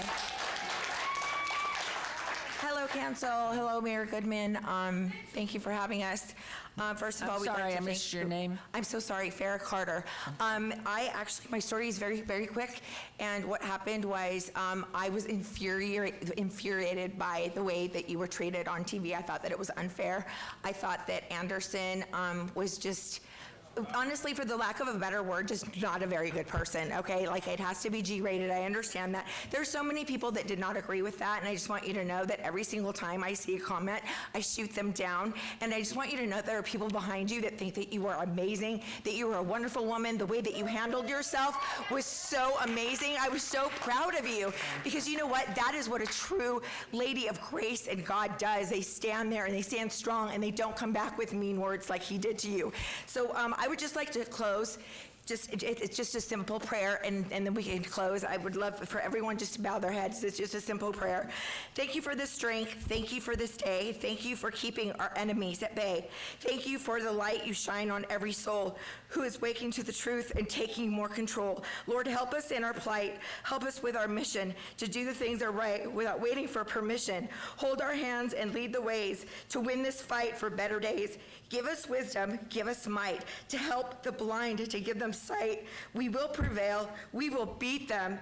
We will stand strong and bring back freedom for you and for you and for you and for you and for all of you. Thank you so much. God bless. Thank you. We Madam love you, Mayor. Mayor Goodwin. Thank you.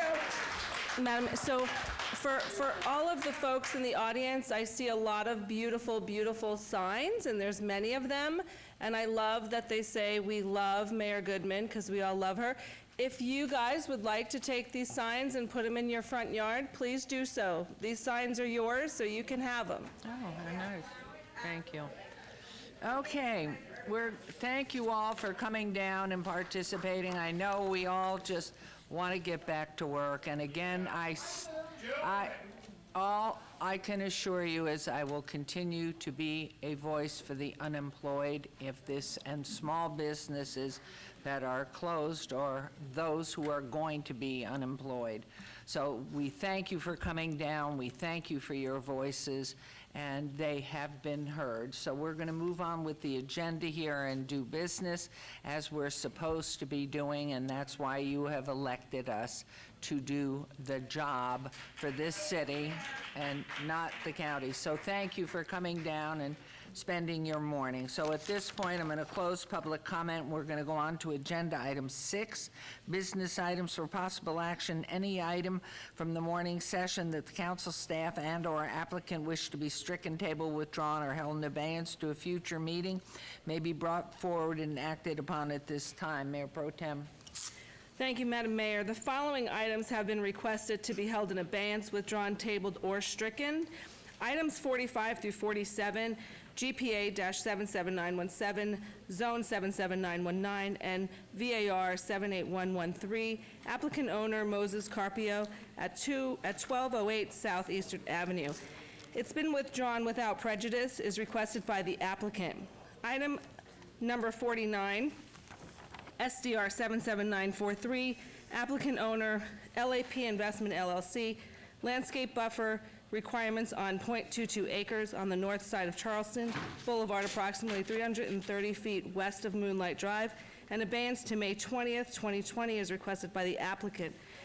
And on the advice of our city attorney, I will be striking item 10 from this agenda. This council further directs the city attorney to explore reducing attorney's fees related to the Badlands litigation through negotiation of fees with existing counsel, reassignment of duties, elimination of duplication, and assumption of functions by the city attorney's office. And that will be my motion, Madam Mayor. Thank you. Madam Mayor, before you take that vote, I need to request that item. And your name, sir, please. I apologize, Madam Mayor. Robert Summerfield, your Director of Planning. Item 46 this morning, I would ask that that not be withdrawn without prejudice. Staff would like to present that item when it comes forward. We need to use that to make a technical fix. We've reached out. We have not gotten a hold of that applicant, but the request that we have does not negatively affect that property, and so we would just request that that item be heard, and staff will have a modification to it, please. Thank you. Okay, thank you very much. And on the other items that Mayor Pro Tem, it's her motion. May I have a vote, please?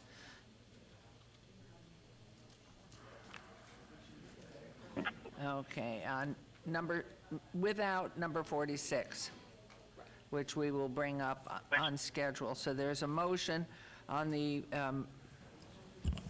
items that were mentioned by Mayor Pro Tem. Please vote and please post. Councilwoman Diaz? Aye. Councilman Creer? Madam Clerk, I just want to verify that item 10 was stricken, correct? Was pulled? Well, I couldn't understand. Could you- Councilman, yeah, Jeff Dorkek, Deputy City Attorney, that was part of the motion to strike item 10 with any direction from the Mayor Pro Tem on behalf of council to attempt to lower costs with the current outside counsel. Okay, I vote aye. Thank you. He voted aye. Okay. So the vote is okay, Mr. Dorka? Okay, so please vote. We have voted and it is passed. Thank you very much. We'll go on to agenda item 7. For possible action, approve the final minutes by reference at the February 26, 2020 special city council meeting, April 1st, 2020 regular city council meeting. Mayor Pro Tem, may I have a motion to approve the minutes? Madam Mayor, I move to approve the minutes of the February 26, 2020 special city council meeting and the April 1st, 2020 regular city council meeting. Thank you. There's a motion. Please vote. Councilwoman And please Diaz? post. Councilwoman Diaz? Aye. Councilman Creer? Aye. Thank you. That motion passes. We'll move on to agenda item 8. Items 8 through, now is this correct, 8 through 35? With the exception of item 10 on the consent agenda, are considered to be routine or recommended for approval by the departments, may be enacted in one motion. Staff has indicated we need to pull 35 off the consent agenda, as it should be heard with item number 36. Councilwoman Seaman, I understand you have a comment regarding item 11? I think it's item 10, is that correct? Well, actually, it's 11 because Oh, okay. 10 is on here to be stricken. Okay. With the unprecedented challenges our city is facing, it's harder than ever before to watch money that we continue to spend on Badlands litigation defense. While I am encouraged by the City Attorney's Office efforts to reduce costs, there are still so many other critical needs for these funds. Having said that, I will vote to spend these additional funds to defend the city and the taxpayers. Thank you, Madam Mayor. Thank you very much. Any other items council wishes to bring forward? On the phone, Councilman Creer, Councilwoman Diaz, No, Madam Mayor. Mr. Summerfield. Madam Mayor, once again, Robert Summerfield, Director of Planning. For the record, just as I've done over the last couple meetings, I need to make a comment related to items 21, 22, and 24 this morning. Madam Mayor and members of the council, I'd like to bring to your attention that these items from the business licensing consent agenda are impacted under the current declaration of emergency for the COVID-19 Directive 3. These businesses will not be able to conduct their full business operations under these licenses until that emergency has been lifted or additional direction has been given by the City of Las Vegas. We have, and I have for the clerk's office, a signed affidavit from each owner that they understand that your approval today will not allow them to operate to the fullness of that license until such time as they have been directed by the City of Las Vegas that they can do that. So to be clear, today's vote is to approve these licenses with the understanding that they must wait to operate until the directive is rescinded or lifted or otherwise directed by the City of Las Vegas's Business Licensing Division. Thank you, ma'am. Thank you very much. So, Mayor Pro Tem, may I have a motion for the consent agenda then, please? Thank you, Madam Mayor. I move to approve consent items 8 through 34 with the exception of 10. Thank you. This motion, please vote. Councilwoman Diaz? Aye. Councilman Creer? Aye. Thank you. And thank you, and that motion carries. So now we'll go on to agenda item 35 and 36. I'll read 35.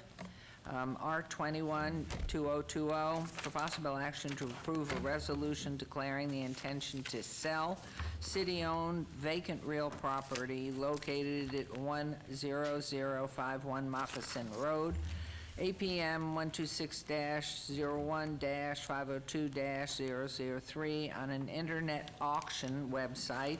This is in Ward 6 with Mayor Pro Tem Fiore. Note the item is related to agenda item 36, which I will now read. We will now hear, well, I did that. Item number 36 is a public hearing regarding the fair market value of city-owned vacant real property addressed as 10051 Moccasin Road in anticipation of the sale of the vacant real property in an internet auction website. An item which I just read, number 35, R-21-2020. For possible action to approve a resolution declaring the intent to sell city-owned vacant real property located 10051 Moccasin Road on an internet auction website, again in Ward 6 with Mayor Pro Tem Fiore. I declare the public hearing open. Is there anyone wishing to speak here on that? Okay, I don't even recognize you. Your turn, Mr. Walker, please. Jerry Walker, Director of Operations and Maintenance. I'm just here in case you have any questions on this sale. This is in accordance with NRS requirements and allows us to proceed. Thank you very much. Anyone wishing to be heard on either Agenda 35, 36? Anyone online? Anything from online? No?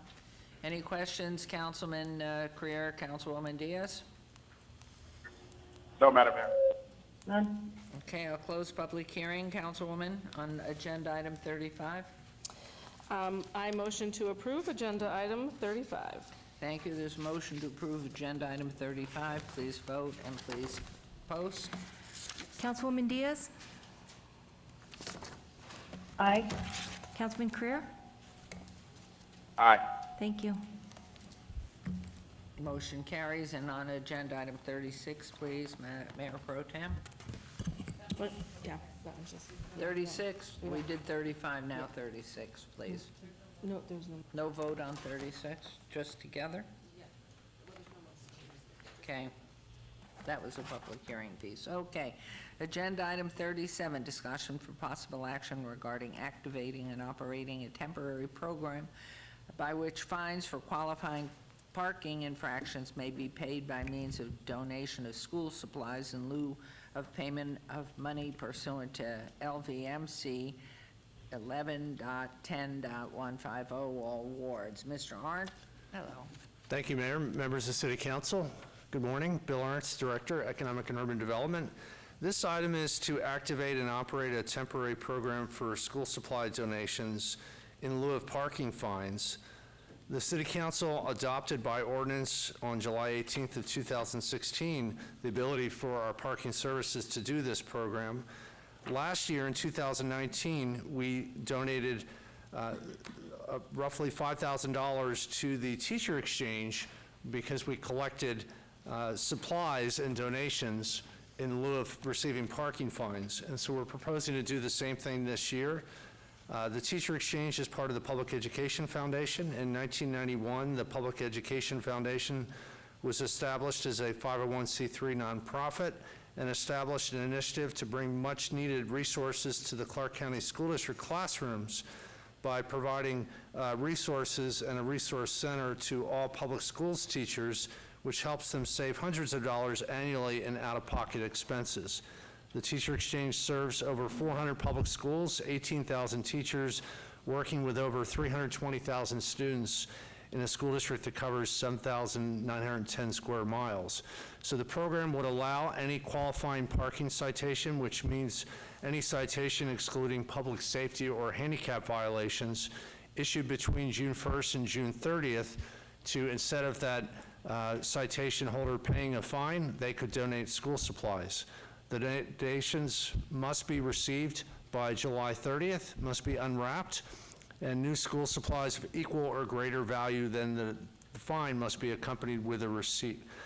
Payment can be made, or the donation of supplies, rather, could be made to our parking services team.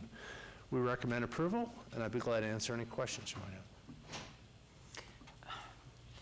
I just have a question on this. With all the students and not knowing what is going to be the edict from the north as to a school year, whether it's going to be open in the fall or over the summer, I'm just wondering if it's not best just to make it to the public education or the Clark County School District Foundation, because with students now into learning at home, it's a very difficult process to monitor what happens. So, or just go to the teachers and give the donation to that facility they have out there on Maryland by the university, where the teachers can go and pick up the supplies. I think at random, to just leave it to students at random, it is very hard to implement. Thank you, Mayor, for the question. I think what we could do, because the teacher exchange, as you noted, is part of the Public Education Foundation, with your motion, just direct us to work with the Public Education Foundation. So whatever would help most right now, Right. certainly that is probably wise advice, and we can certainly take your advice and working with the foundation to see how best we can help to support their mission. So if the rest of council concurs with that, I think it would be wise, because with all students relegated to home for learning now, very difficult to implement this. Thank you. So just to direct you, maybe that's the best way. So may I have a motion? Please, Mayor. Thank you, Madam Mayor. I motion to approve agenda item 37. Perfect. And with that directive to staff, please. And with that directive. Okay, thank you. There's a motion, please vote, and please post after. Councilwoman Diaz? Aye. Councilman Creer? Aye. Okay, and post, please. And that motion carries. We will now go on to, where am I, 38? This is boards and commissions, discussion for possible action regarding the reappointment of Vanetta Appleyard to the Building and Safety Enterprise Fund Advisory Committee. Ms. Appleyard was last reappointed in 2018, filling the seat reserved for a public official who oversees the enterprise fund. As the finance director, Ms. Appleyard's reappointment is appropriate. The city manager recommends the reappointment of Ms. Appleyard, and therefore it is my motion to reappoint her. Would you please vote on this assignment? And then, Councilwoman Diaz? Aye. Councilman Creer? Aye.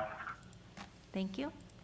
and please post, and the motion carries. And now we're on to agenda item 39. Recommending committee bills eligible for adoption at this meeting. Bill number 2020-10. Mr. Anthony, Councilman Anthony, do you want the bill read? Yes, Mayor.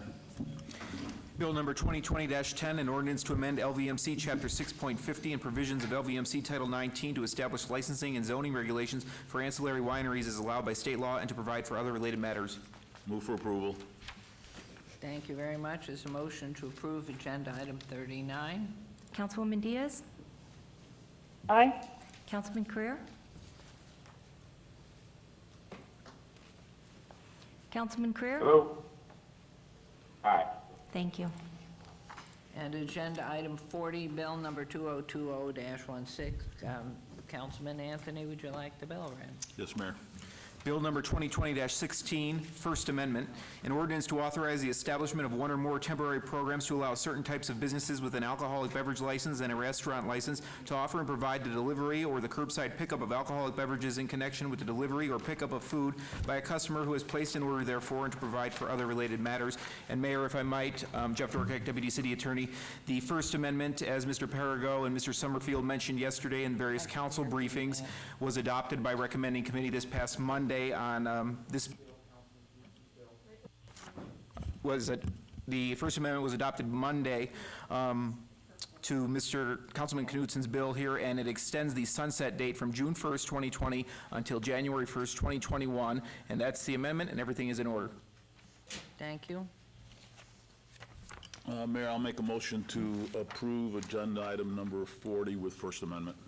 And I'm going to hold off asking for the vote because apparently there are some comments that were asked to be made. Yes, Mayor. We received two e-comments. I'll read them for the record. The first one is from Alita Dupree. She says, I support a temporary program to allow delivery of alcoholic beverages in conjunction with prepared foods. This will help minimize trips outside and promote distancing. It's simply a way to allow people to enjoy these beverages responsibly at home. And the second comment is from Alexandria Dazlik, and it says, good evening. I'd like to submit a public comment on behalf of the Nevada Restaurant Association for the City Council meeting taking place tomorrow, May 6th. This comment is in reference to Agenda Item 40, Bill Number 2020-16, for possible action authorizing the establishment of one or more temporary programs to allow certain types of business with alcoholic beverage licenses and a restaurant license to offer and provide the delivery or the curbside public pickup of alcoholic beverages in connection with the delivery or pickup of food by a customer who has placed an order therefore. Thank you. And it says, please see the attached PDF for public comment. The Nevada Restaurant Association appreciates the opportunity to offer comment on item 40 regarding the extension of the temporary programs allowing the sale of packaged alcohol with the purchase of food for takeout and delivery that were adopted in March. The Nevada Restaurant Association supports the extension of these temporary programs through January 1st, 2021. Thus far, the ability to sell packaged alcohol has proved invaluable to restaurants, as many as are facing a loss of more than 70% of their business compared to this time last year.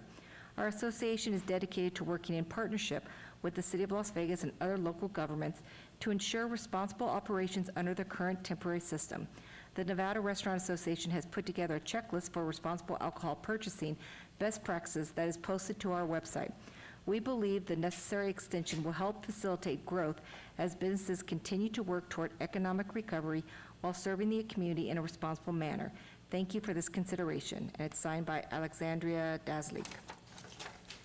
That's all our comments. Okay, and now I'll call for the vote, please, on agenda item 40. Please vote, and if you would, our... And Councilwoman Diaz.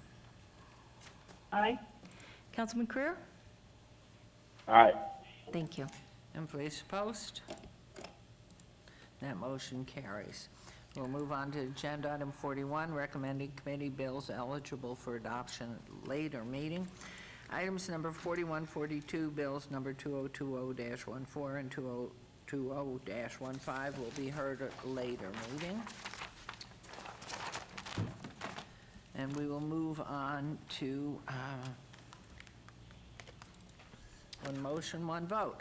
Items number 43 and 44 may be considered in one motion, one vote, and are considered routine, non-public, and public hearing items with no condition changes. Any person representing an application or a member of the public or member of the council not in agreement with the conditions and all standard conditions for the application recommended by staff should request to have that item removed from this portion of the agenda. Number 43, EOT 78566, applicant owner Charleston Towers LLC. A request for a third extension of time of an approved petition to vacate VAC 48465. The public alleys generally located south of Garces Avenue between 9th and 10th Streets, Ward 3, with Councilwoman Diaz. Number 44, RQR 78430, applicant Clear Channel Outdoor owner, WMC Pavilions SPE LLC et al. On a request for required review of an approved rezoning Z-0100-97 for 5 existing off-premise signs on property bounded by US 95 Interstate 15 and Grand Central Parkway, PD Plan Development Zone, Ward 5 of Councilman Creer. Staff recommends approval on both items. Item number 44 is a public hearing, which I declare open. Is there anyone wishing to be heard on agenda item 44? Online, did we have any comment from there? No, anything? No? No, ma'am. Any comments on the comments? No. And hearing and seeing no, none. I'll close public hearing on 44. Mayor Pro Tem, may I have a motion for the one motion, one vote items 43 and 44, please? Madam Mayor, I move to Madam Mayor? approve the one motion, one vote, items 43 and 44. Mayor, There's a motion, and yes, I think please. Councilman Creer has a Oh, a yes. comment to make But with regard to his... oh, to okay, his you have a billboard company. comment, please go ahead, Councilman Creer. Thank you, Madam Mayor. Just want a disclosure that item 44 is dealing with Clear Channel Outdoor, which is a billboard company. I own a billboard company, Clear Outdoor. This is not any conflict, and I'll be voting on it. Thank you very much. I'll be voting aye. Okay, and please, if you would, Councilwoman Diaz? Aye. Okay. and then if you would, please post. And that, those motions carry right there. Okay, we're on to, there's a withdrawal without prejudice on 45 and 47, but I thought Mr. Summerfield needed, there you are. Sorry. No problem, ma'am. I move around a lot. So as a part of my request, item 46, which was the rezoning, was not withdrawn without prejudice. So if you could read that so that we could have a hearing, staff would like that item to go forward with a slight tweak that I'll read after Okay. after you've read it. Thank you. ZON 77919, public hearing, applicant owner Moses Carpio for possible action on a request for rezoning from PR Professional Office and Parking to C1 Limited Commercial on .19 acres at 1208 Southeastern. This is in Ward 3 with Councilwoman Diaz. Planning Commission and staff recommend denial. It is a public hearing which I declare open. Is the applicant here or a representative? No, ma'am, we don't expect the applicant. My change is going to be technical in nature that I'd like to do on the rezoning, and so the applicant is not needed for that part of this. And would there be public comment, anything online? On 46? No, ma'am. Okay, and anyone here? No. So, back to Okay. you.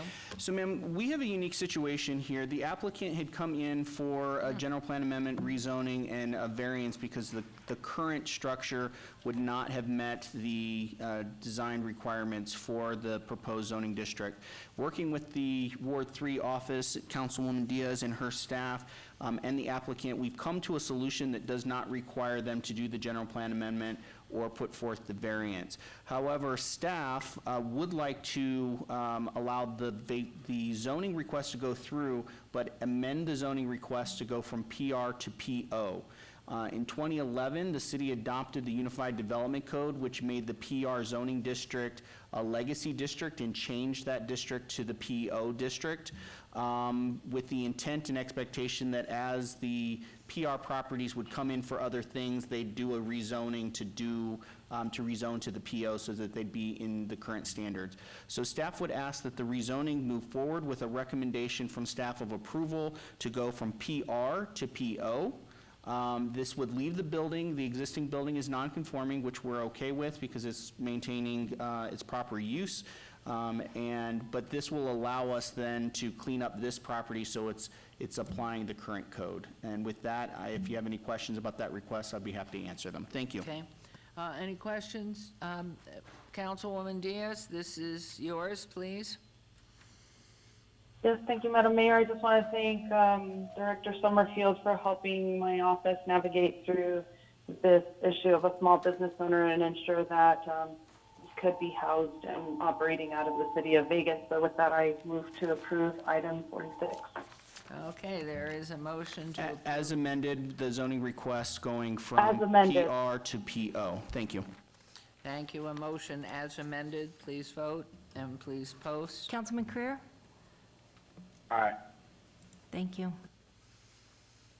That motion carries. Thank you very much. We'll move on to agenda item 48, ROC 78044, public hearing, applicant Walmart Stores, Inc., owner Walmart Real Estate Business Trust for possible action or request for a review of condition of an approved special use permit SUP 3815 to remove condition number 6, which states The sale of alcoholic beverages shall be limited to an area not to exceed 10% of the retail floor space of the market, and to remove condition number 7, which states the sale of individual containers of any size of beer, wine, coolers, or screw-cap wine is prohibited. All such products shall remain in their original configurations as shipped by the manufacturer. Further, no repackaging of containers into groups smaller than the original shipping container shall be permitted.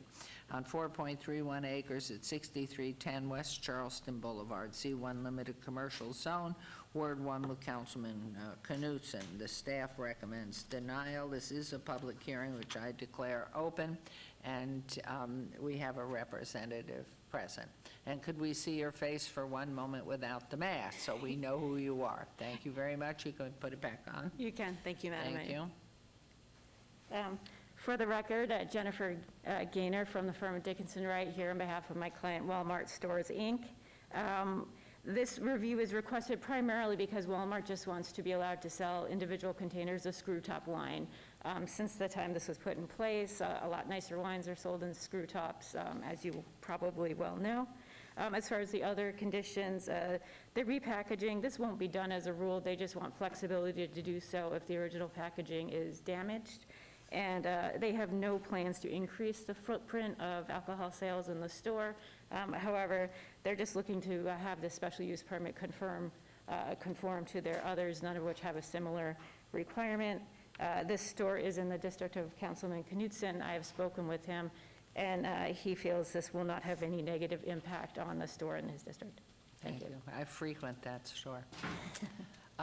Mr. Summerfield, please. Madam Mayor, staff supports the conditions as they were imposed by council, and with that, if you have any questions, we're happy to take those. Thank you. Thank you. It's a public hearing. Anyone wishing to be heard on this agenda item number 48, please come forward and state your name for the record. Hearing and seeing none, I will turn to online. We have a comment. Thank you very much, Madam Clerk. Thank you, Mayor. From Alita Dupree, she states, I support the permit change for Walmart. I use the store and want to be able to purchase small bottles of liquor. I use them mostly for cooking. Walmart has always been a responsible retailer in this area. I've shopped at Walmart for 30 years. Thank you. Thank you very much. And so I guess that's it from online. We will turn this over to Councilman Knutson.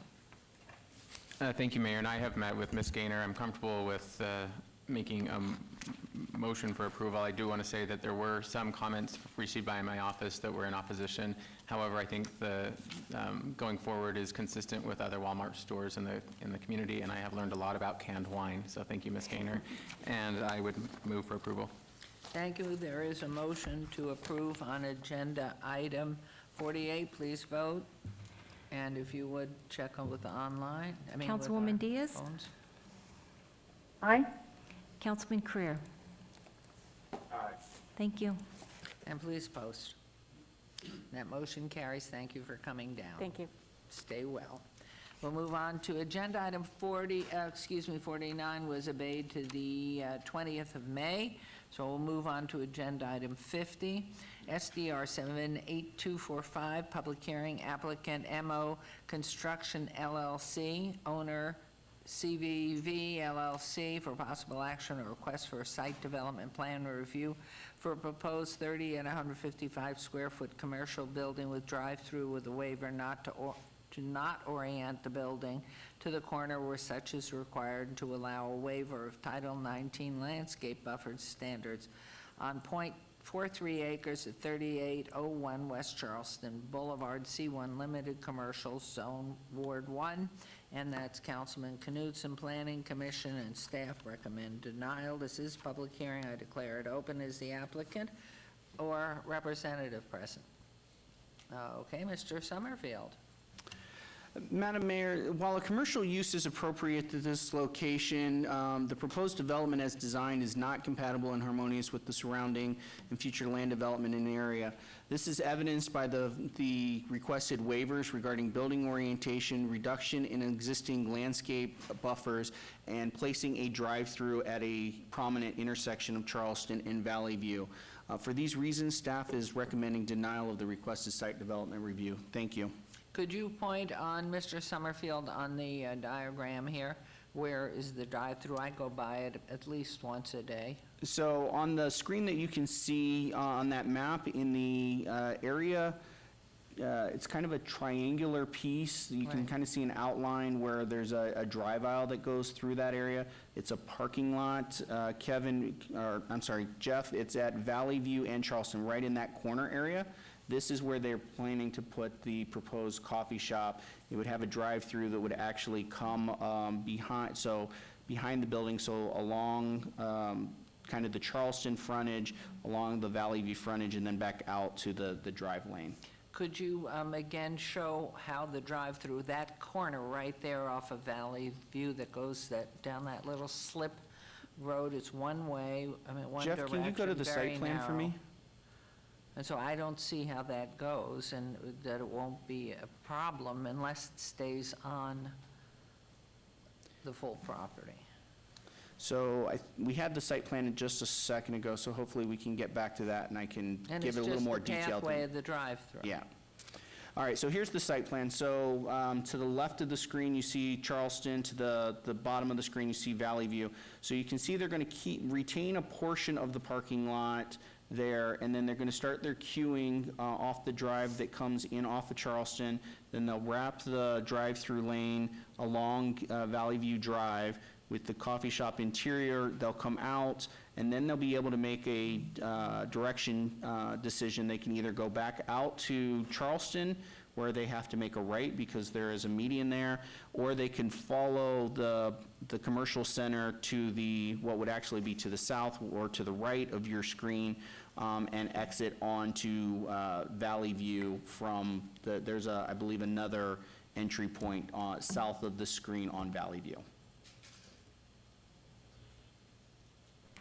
So when they enter that small street that's east of this entire triangle, that will not be impacted by the drive-through at all?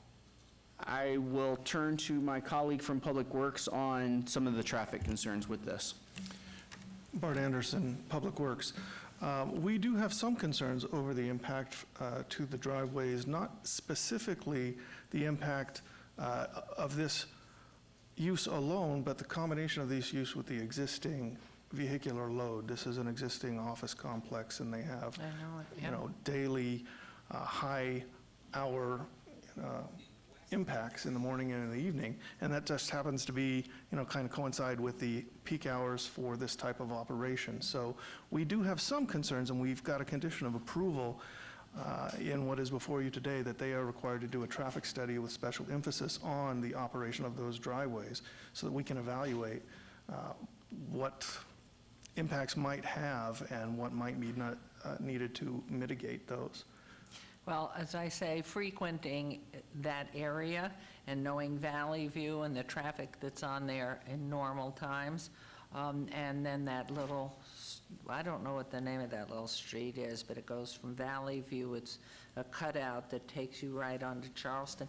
Until those studies are done, I can't vote on this with any good conscience until that comes back, and I will defer to Councilman Knutson, letting him know I can't vote on this today until those studies are done, and I see it more specifically. So whatever, unless there are other questions, and of course, we have public comment. Let me get those if I could, please. Sir, if you'll announce your name. Good morning, Your Honor. My name is Mehdi Odiaye, that's O-W-L-I-A-I-E, and I reside at 1651 Belcastro. I represent this owner. We met with the city about 4 or 5 months ago, and we told them what we were going to do. And we told them basically whatever you guys need us to do, we'll be more than happy to do. This owner, Your Honor, he is one of the best people I've met in this town. He's from Beverly Hills, and anything he buys, I swear to you, he just spends hundreds of thousands of dollars to bring it up to code and make it pretty. And we don't want to do away with nothing. The main concern was the traffic. We asked him. He asked us to do a queuing. We did 3 identical projects. One of them was corner of Charleston and Decatur, the Starbucks. And if you ever go by there, their driveway is less than 30 feet away from the corner. And we did that, and we did 2 other ones, and they came back, and we sent them to the gentleman in the city in charge of the traffic. And I met with the councilman, and he said, do a full-blown traffic study, which is in the works. We're doing it. Okay. And I think one of the reasons that they denied us was we had asked for a waiver on the landscaping, which we're more than happy to comply with whatever you guys want. Okay, but as far as traffic, I don't think it's that big a deal. We're about, from the corner going east on Charleston, we're about at least 100 feet away to our driveway going into the place. And it is not, like this gentleman said, it's a horrific situation. It's not that bad. I mean, it has 3 entrances. One is on Valley View and 2 on Charleston. So.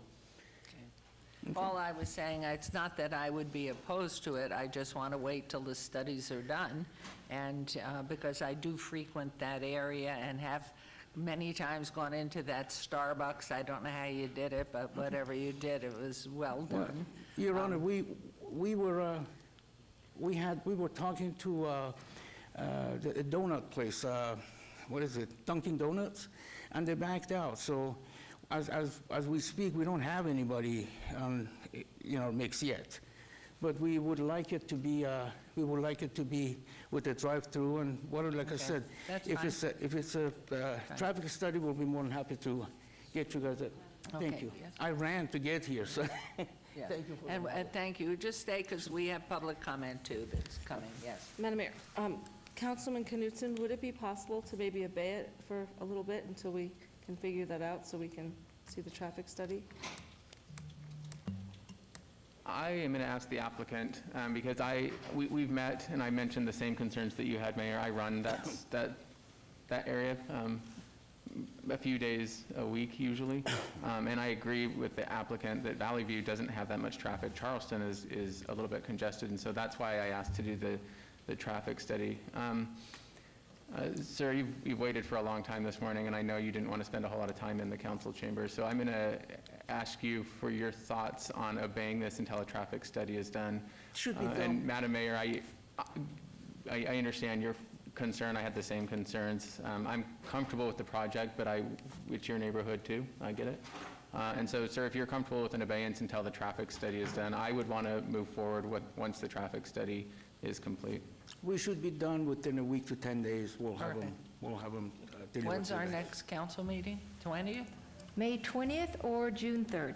So, Madam Mayor, if I might, if they believe that they're going to have the traffic study done in a week to 10 days, then our staff would need to, in Public Works, would need to review that to make sure that they are in agreement with the recommendations of that traffic study, and particularly if they have any impacts on the site design. So if, based on that timeline, I would ask for a minimum of a 30-day abeyance, so there's an opportunity for the applicant to finish the study and staff to be able to review it before we would make a potentially updated recommendation to City Council. And that would be, Mr. Summerfield, that would be consistent with the communication that we had with the Traffic Engineering Division and the applicant, as far as making sure that we're all connected. So I would be comfortable, sir, if you're 3. comfortable. It would be, then it would be obeyed to June 3 if we meet the request of Mr. Summerfield. Mr. Meddy, is that comfortable with But then I haven't you? had public comment yet either, so. Okay. Okay, so get it done and give it to the city? Yeah, it So would do come I back need to come here, back here but I again? think Councilman Knutson's just inquiring if a 30-day abeyance, not that you're happy, you've been here all day, so, but that a June 3rd meeting, and it would be going and waiting so that it could go, the traffic study goes through and gets to the planning department then, and so, Yes, ma'am. June 3rd? That's fine. We'll have Okay. it done by then. So if I may, thank you, and that's back to you, but let me take public comment. That's fair, and I'll continue to work with you and the Traffic Engineering Division. Perfect. Thank you so much. Thank you, sir. Thank you. Yes, anybody, public comment on this item number 50, please? And of course, state your name for the record, please. Daniel Braisted, B-R-A-I-S-T-E-D, resident in Las Vegas. I used to work at Centel there, and I know that corner very well. If I'm reading this map right, we're talking about traffic flow on their property. all of this is on their property, if I'm reading it right, and you're dealing with a coffee shop, and there's not much traffic with a coffee shop because it's come and go. It's not a steady stream. So from what I see, we're just talking about property that's theirs, and it's their traffic problem, so I encourage you to approve it. I don't know these individuals, but thanks. Thank you, that's very nice. Yes, sir. Your name, please. John Perazzo, 3112 West Washington. Is the owner of this, the owner of that whole property, are they the same, one and the same? Is that, Councilman? I don't know that, sir. I think you do. Same person owns the whole complex. This is a independent parcel with a different APN number, but he owns the whole thing. And you know, the ratio for office is what, 2 point something per thousand, and we have 5 point something per thousand. We got more than enough parking. So this is in no way is going to burden the city or the neighbors or anybody. John Perazzo. My concern is that the tenant then in the rest of the building was a child development testing center. Where there was, right. And I just thinking that that traffic study would need to take into consideration the younger people who are involved in this and where they are, and I would like a statement, if possible, Brian, from the tenant that how this will impact their business, if possible. Madam Mayor, I can comment on that because I brought my daughter there. It's the state's early intervention program, so it's the state of Nevada, and the children they serve there are between 0 and 3 years old. Yeah, So very they're not young. going to be walking around the property. They're in car seats for the most part. Oh, I see. All right, that was my concern. Very good point, Thank Bill. you. Thank you very much. Anyone else, public comment? And Madam Clerk, anything? Nothing? Okay, back to you, Councilman. Madam Mayor, I'm going to ask for an abeyance for this item to be heard on the June 3rd agenda. And I'll continue to work with the applicant and traffic engineering to come to a resolution. And if you could, because knowing that area, I'd like to see it before it comes back here. Fair. Please. So there's a motion to approve agenda item 50, obey it, to June 3rd. So please vote and please post. Councilwoman Diaz? Aye. Councilman Creer? Aye. Thank you. Thank you. Thank you, Your Honor. June 3rd. Thank you very much. We'll move on to agenda item 51, EOT 78556, public hearing, applicant Fifth Street Gaming, LLC owner, 899 Fremont, LLC, possible action or request for a 9th extension of time for a non-conforming liquor establishment tavern, use at 899 Fremont Street and 115 South 8th Street, T5-MS, T5 Main Street Zone, Ward 3, Councilwoman Diaz. Staff recommends approval. This is a public hearing, which I declare open. Is the applicant present? Thank you. Yes, would you introduce yourself, sir, please? And Good morning. Make your comment. Chris Molina, 2300 West Sahara. I'm here on behalf of Fifth Street Gaming.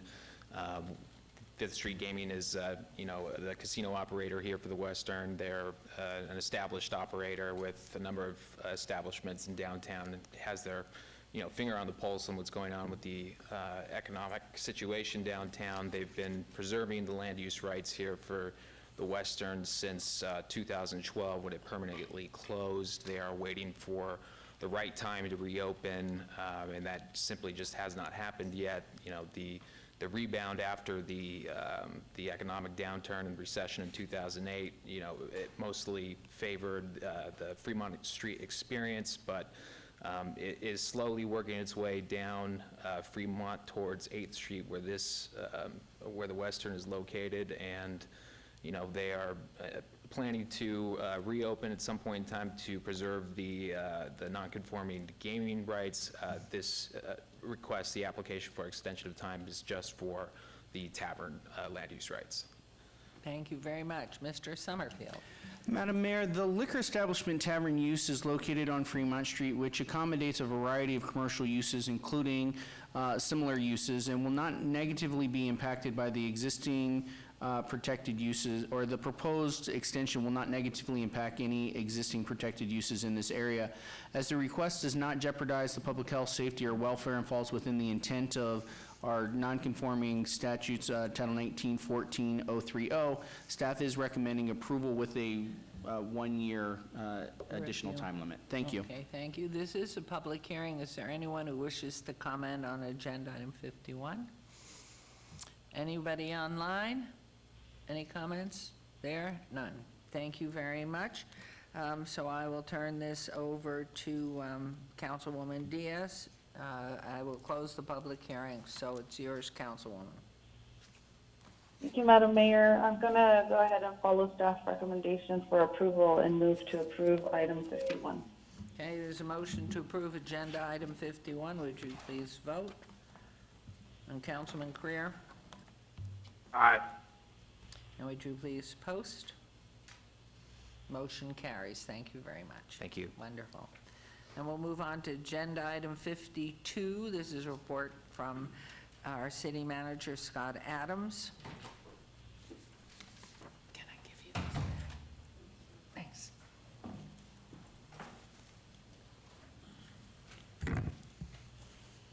Good morning, Mayor, members of the City Council, Scott Adams, City Manager.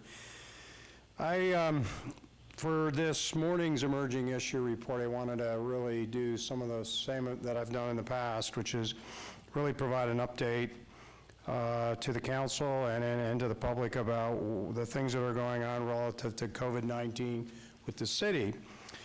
I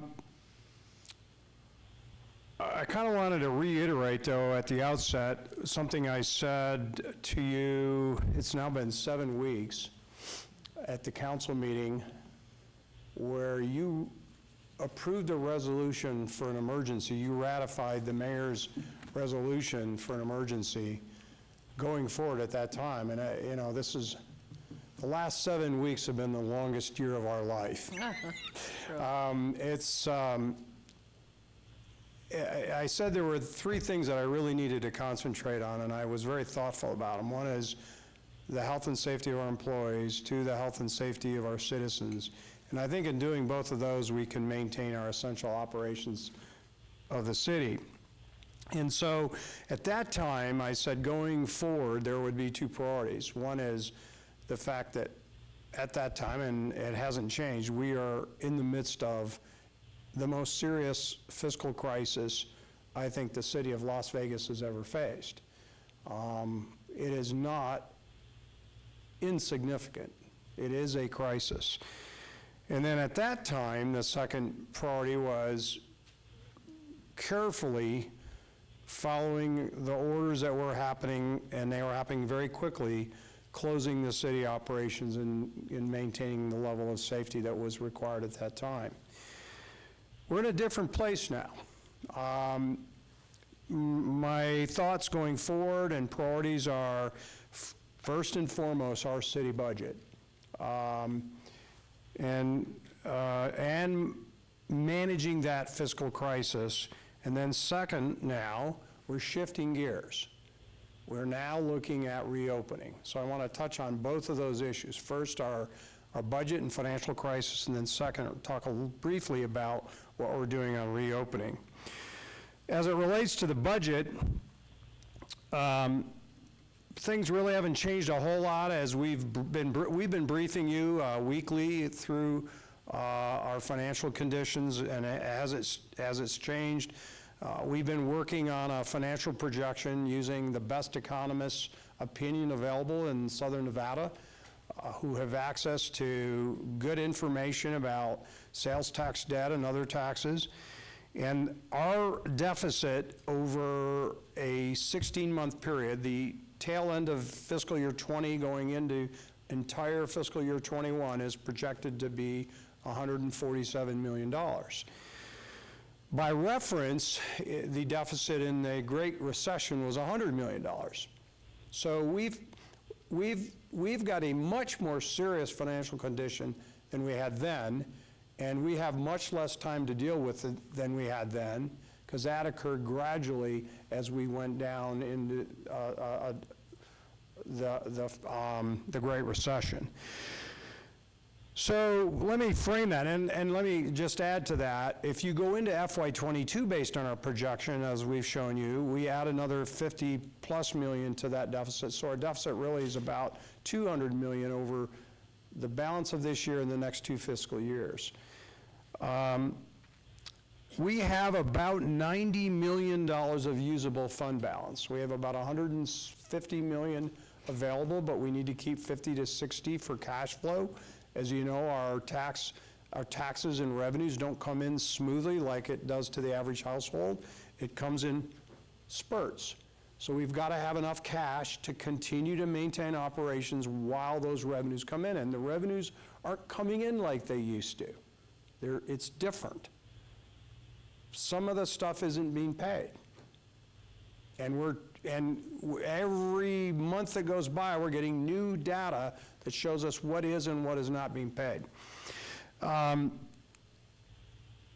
So, framed very succinctly, we have a $147 million problem and $90 million available to solve it in cash.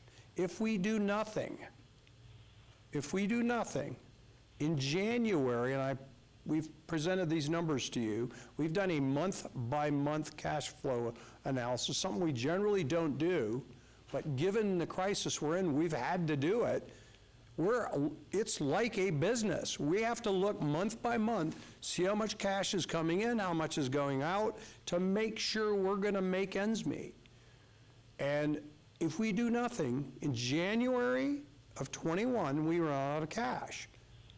What that means to a city government is we're in insolvency.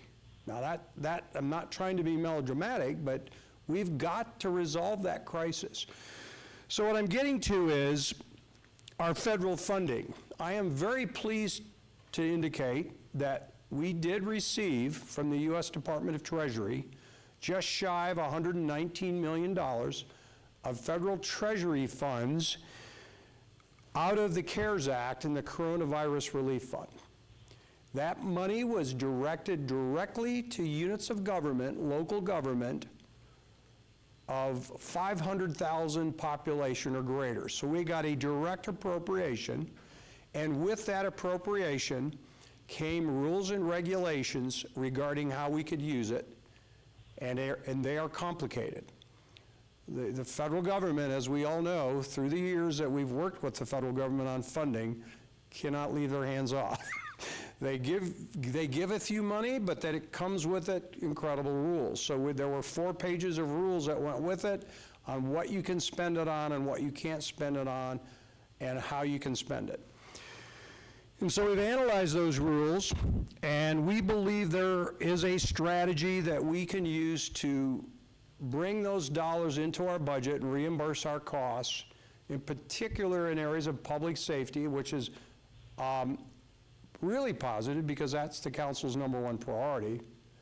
And by doing so, bringing those dollars in for reimbursement of public safety costs over this period of COVID-19 impact on our budget, we can greatly extend and weather the storm of the fiscal crisis on the city of Las Vegas. We're, as we speak, looking at a slightly revised model that we got from our economists. We're going to plug our use strategy of federal funding into that model that we'll bring back to you later for a look at how then that extends the duration of the negative impact of this financial crisis on the city. We believe it probably will be very helpful through fiscal year 21 and maintaining service levels and employment, but we have to go into the budget year, FY21, with a balanced budget without federal money. We have to know that we can close that budget without use of federal dollars, because there's no guarantee yet that will work and will stand muster. We think it will. We're working hard on that, but at the end of the day, the only thing we can guarantee are the cuts we make ourselves. And it has been my goal from day one that as we make these cuts, and they've been significant, we presented to you our decremental cuts that we got from each of our departments. They are significant, and they do roll up to a list of over 200 persons that could be laid off, but my goal has been not to lay anybody off. And the way we do that is through working with our bargaining units on concessions, and hopefully, and that, it's been a modest concession, if I might render my opinion. We've asked each group to give us 6%, and in exchange for that, I think we can save the layoffs. When you look at the magnitude of the problem, a 6% concession is incredibly reasonable. So we believe we'll make progress in getting an accommodation with our bargaining units that help us get through this problem period. There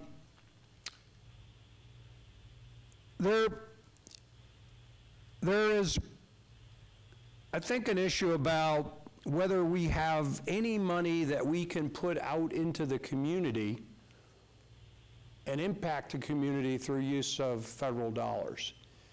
I don't believe, reading the act that created this money, looking at the legislative intent, and looking at all the other things that were included in the CARES Act, that the intent of these dollars were specifically to go out in the community for community impact.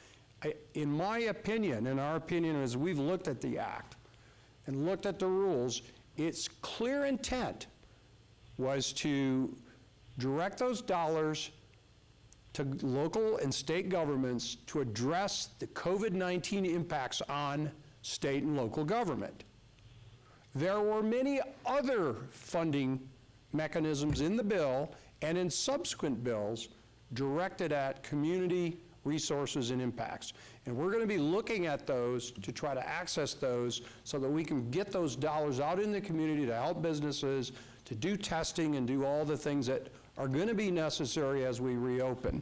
I would like to add at this point, when the governor declared a state of the emergency, the very first thing I did was call our legal department to say, in order for the city to qualify for dollars, do we have to declare a state of emergency as well? Or is the governor's application and declaration of emergency?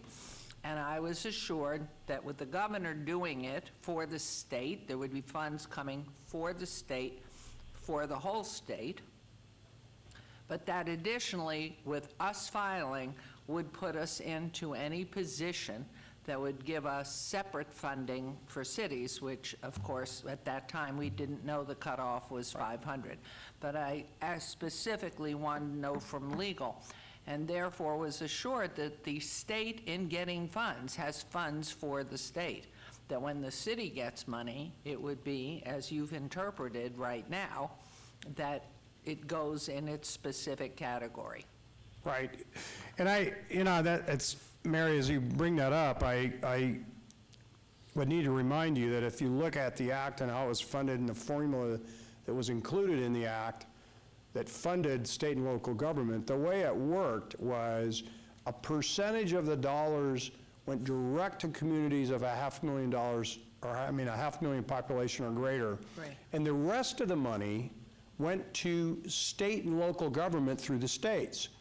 So there should be an ability for other cities in the valley to access those dollars through the state. But my question is, does it give us the opportunity for need for extra dollars beyond the allocation for cities of 500,000?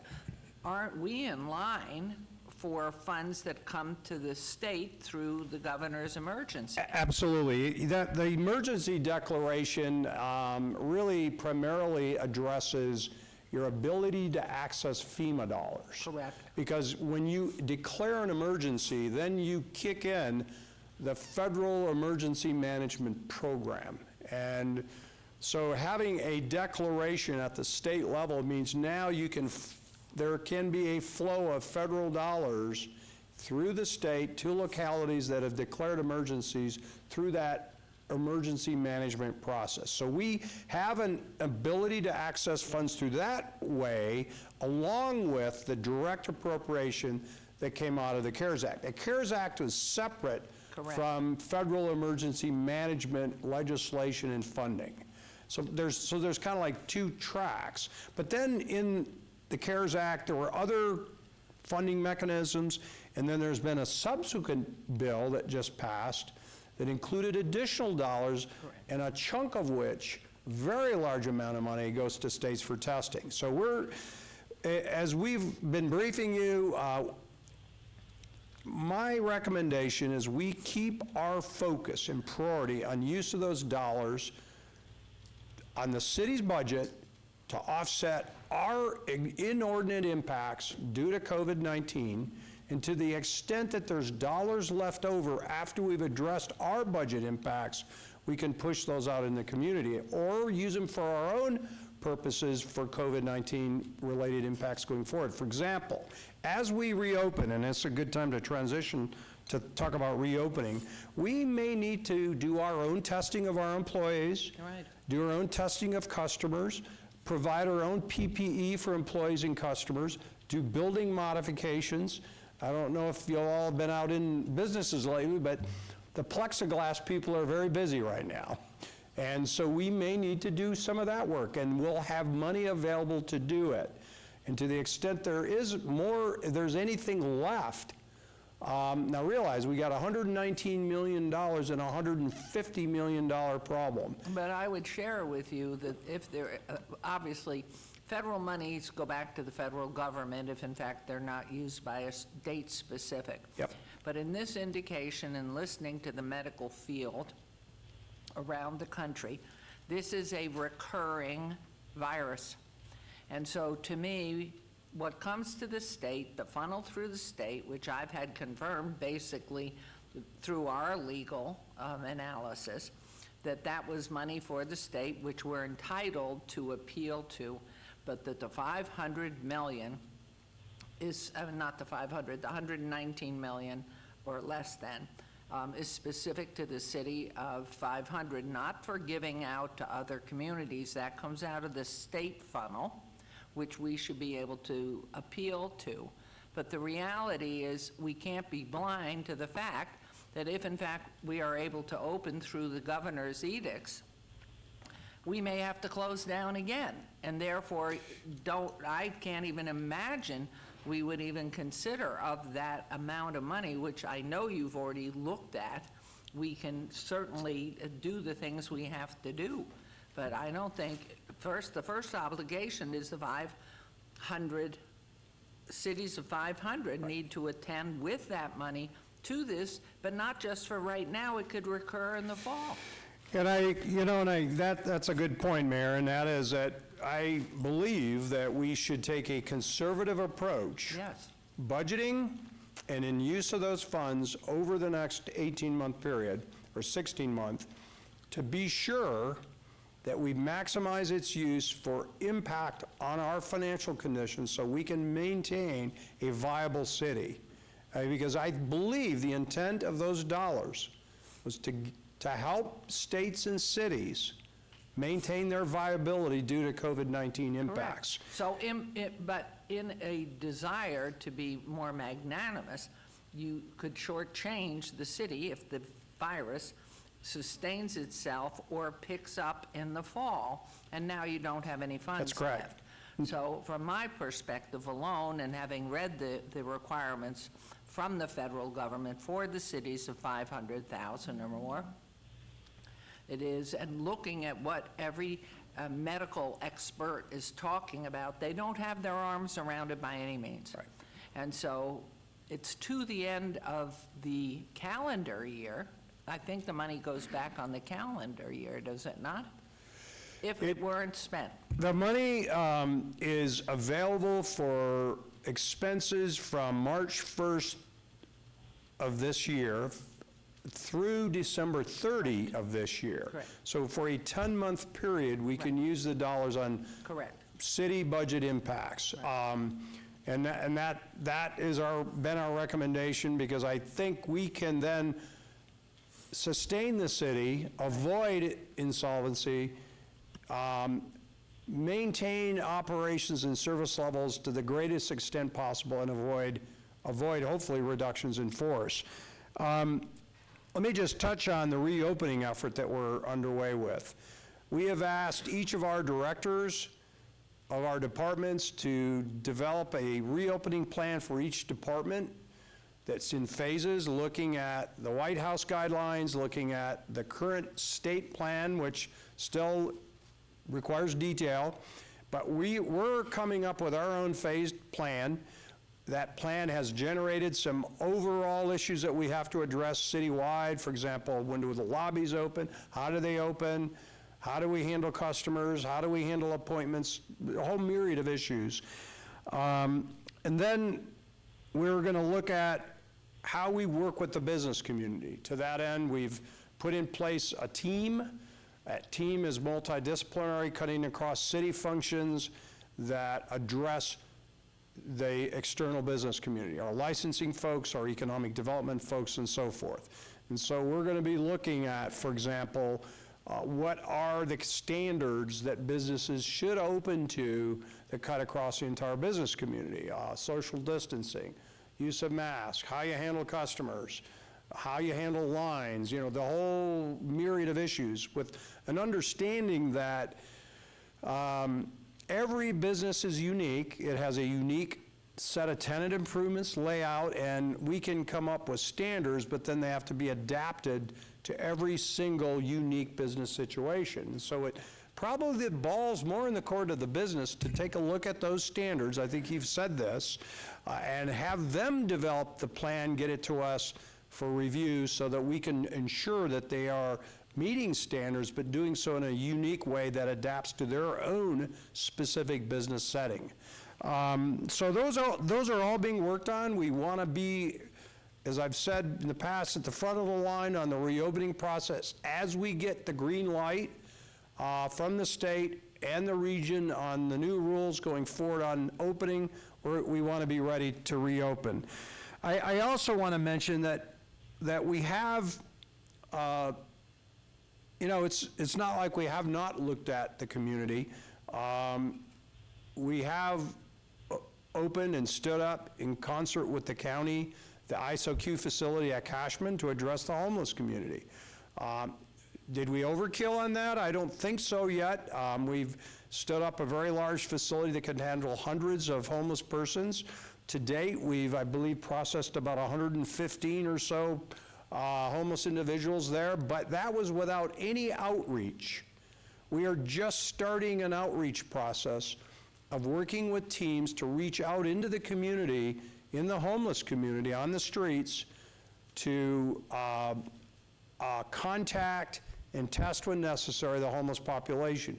We intuitively believe there's a prevalence of COVID-19 in that community, and so the facility is meant to be a place where they can go, have their healthcare needs addressed safely, and prevent further spread through that community. So we believe it will ramp up a little bit over time as we get into that outreach effort. The use of it so far has been without any outreach. We have been simply responding to other providers, shelters, healthcare facilities, and others who have been bringing homeless individuals to that facility. So, and I would say that cost that we're bearing in that facility will 100% be reimbursable by the funds that we receive from the federal government.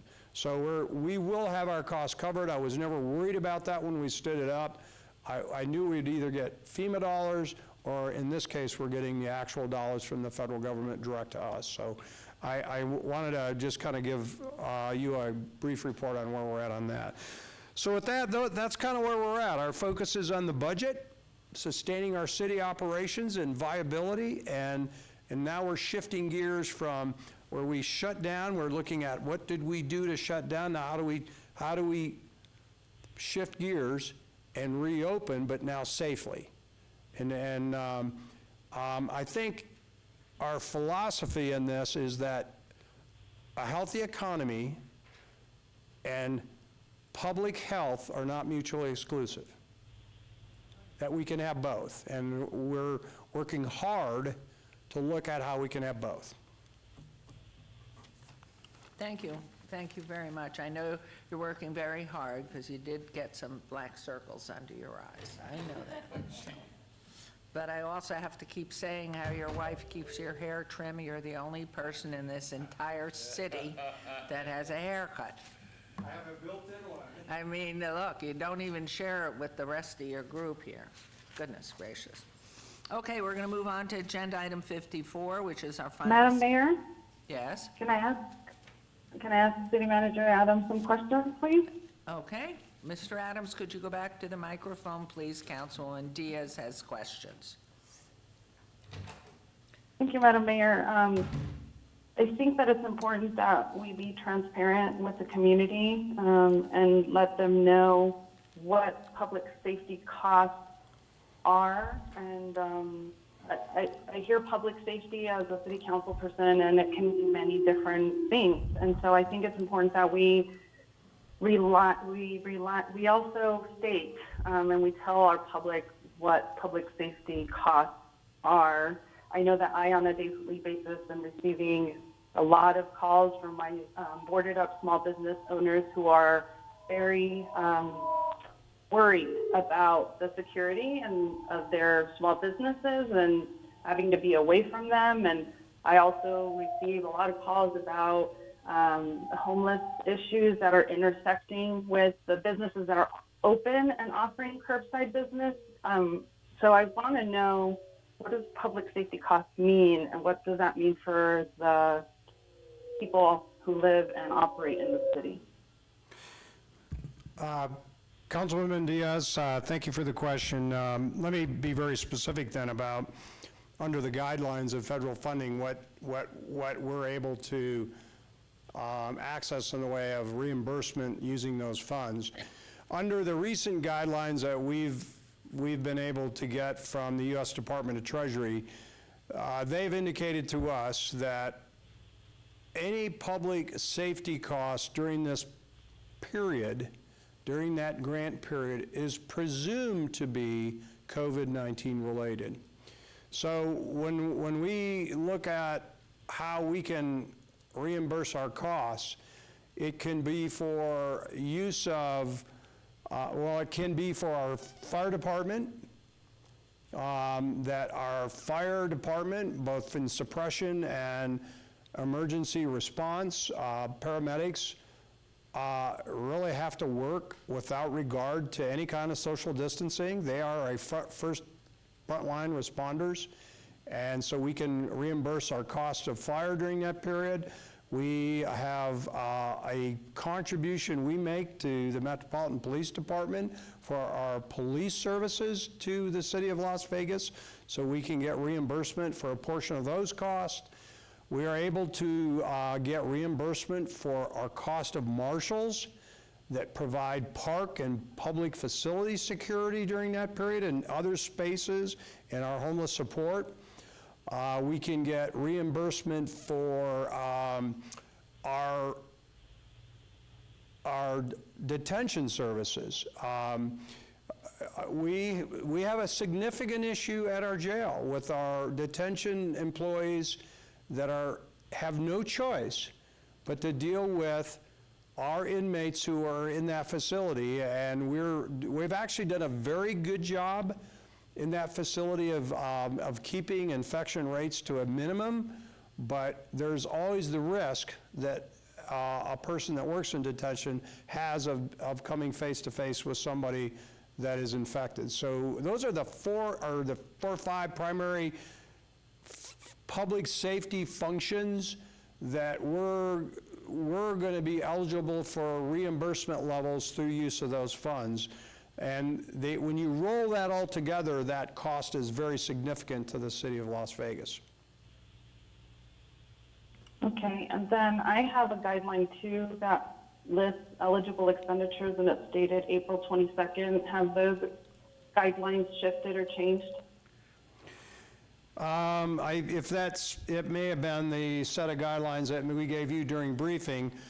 It hasn't changed, but what has is, through a dialogue with Treasury, they have been clarifying intent of those guidelines since those were released. So in the week and a half or so since those guidelines have been released, they have had issued several sets of questions and answers that clarify those guidelines. A lot of jurisdictions that are receiving those funds have had questions about how they can use those funds, and they've answered clearly those questions. Those answers now provide additional guidance to the effect of being regulations and how we can use those dollars. Okay, because within the delineation of the eligible expenditures here, I see that public health expenses are included, and I know that Councilman Knudsen and I were on a Vegas Chamber call, and it was brought to our attention if we are sanitizing our city in any other way other than what we have been doing in the past. So there is both from the small business perspective and the consumer perspective, there is a concern of sanitation and what we're putting into place. So I think that would easily fall into our operation and maintenance teams and what they could be doing to step up to help sanitize certain areas of our city. And then I also am reading here within the expenses that we can also facilitate compliance with COVID-19 related public health measures, such as expenses to facilitate distance learning, including technological improvements. And why I bring this up is because, you know, the gateway to the city, those children are the families that the mayor and the mayor pro tem and all the city council are really concerned about, and not having employment, not having resources, and obviously access to technology and lack of internet connectivity is impairing their ability to do distance learning.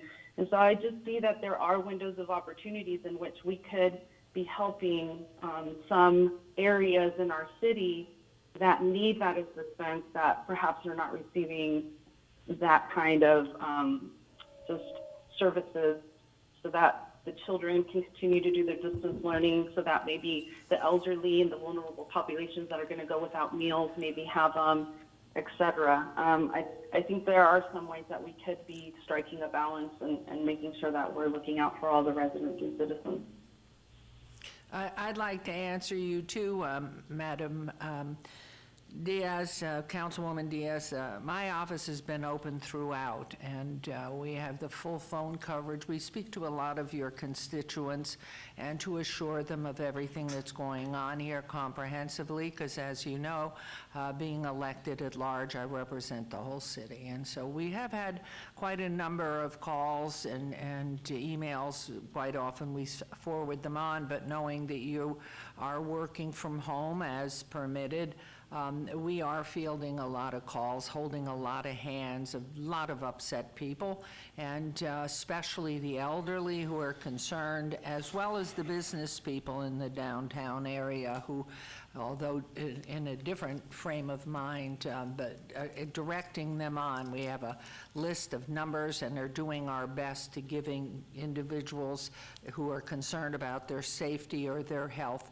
the best directions we can. So I just want to assure you, we have not been operating from home. We have been operating from City Hall and have been open every single day, and have been taking care of anybody who has a concern that it might be filtered through to the mayor's office. So certainly knowing that safety and health is #1 priority for all of us, and has always been that way. There's nothing new now. We're still, safety and health have been our top 2 priorities forever, as long as I can remember.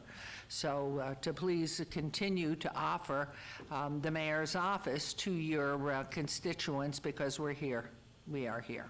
Madam Mayor, so with all due respect, I will say that my office has been taking the calls and the emails that are coming into our office. Just because my office isn't physically present in City Hall does not mean that I am in no way not fulfilling the role and the obligation that I took upon swearing in last July. We are at the phone calls, we are at the emails, and we are connecting resources to my community. And I really appreciate that you're stepping in to help in as much as you can. But I think that there is room for us to do more for constituents that will really be severely impacted and negatively impacted. And I'm just making the point that I think that we need to strike that balance. I know the city has certain things that we need to do, but I think that there's other things that we need to be hearing from the community and addressing as well. And if there's opportunity to use funding to address their needs, that they are reaching out to us, highlighting and letting us know that they really need the help and the support, then I think I am here to serve everybody who's seeing that telling me they have a need, and if there's an opening for the city to step up, I think that we need to. Oh, no, absolutely, we knew you were operating, and your office is certainly operating. I just wanted to let you know that we are getting calls from your constituents, and just our lines are open. We are here, and we're here every day, and just want to be of service, and that your team is fully taking calls and everything else. It's just as we get these calls, wanted you to know, because I think we're all in this, all 6 wards just care about safety and health first for everybody.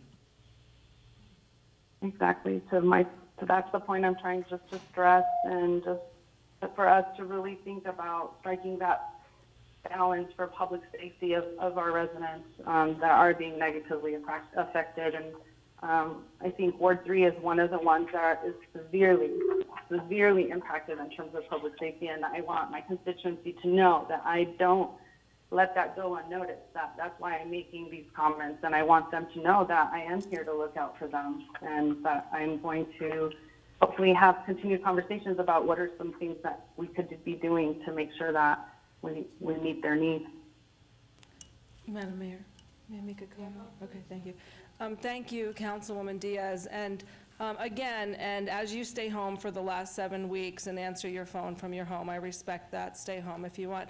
But I also want to let you know that our offices get calls from all the wards, and Councilwoman Seaman and I have actually been physically in your ward delivering much-needed water to your constituents. So know that we all work together for the whole city, and I appreciate you taking calls from home.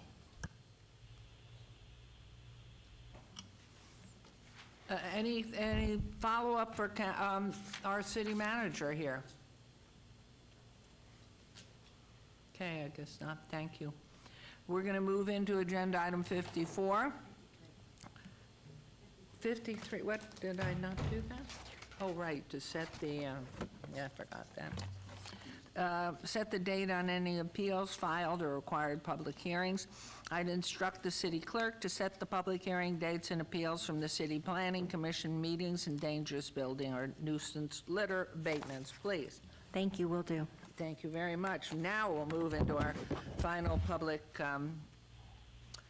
participation, citizen participation. Public comment during this portion of the agenda must be limited to matters within the jurisdiction of the City Council. No subject may be acted upon by the City Council unless the subject's on the agenda scheduled for action. If you wish to be heard, please come to the podium and give your name for the record. The amount of discussion on any single subject, as well as the amount of time any single speakers allowed, may be limited.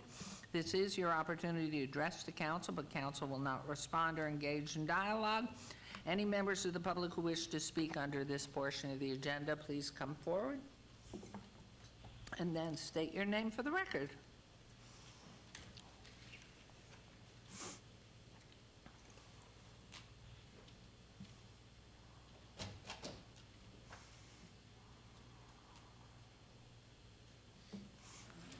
Morning, Madam Mayor.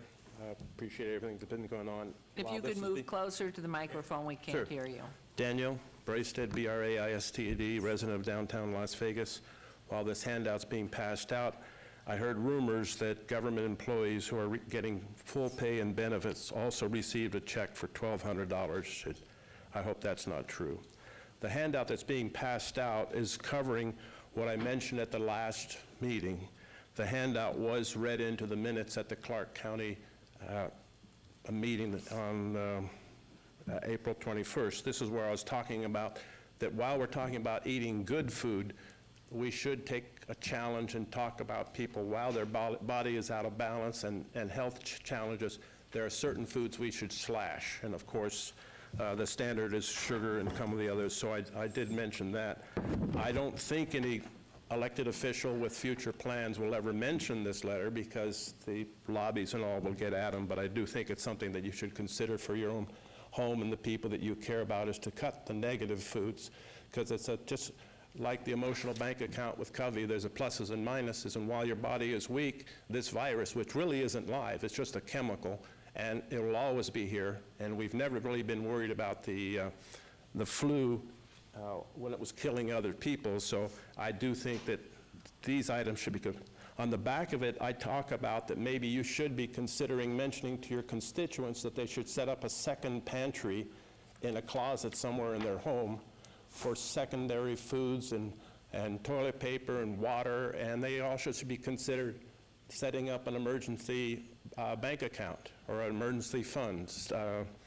Dave Ramsey talks about it all. It's just a small thing to put some money in so that we aren't demanding that the government take care of us when we should have been taking care of ourselves.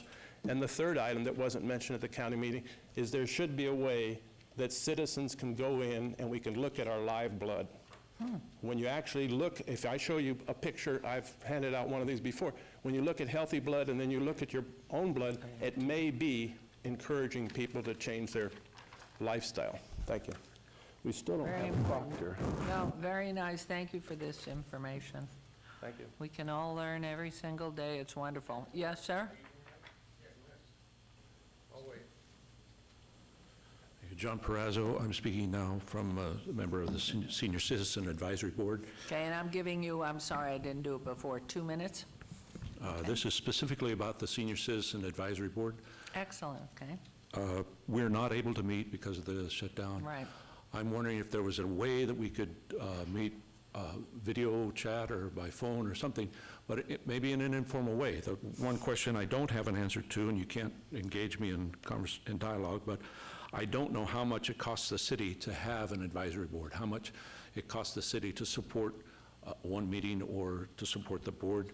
I don't know if Councilman Creer got my email last night.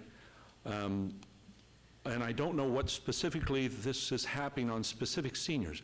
The Southern Nevada Health District gives general information.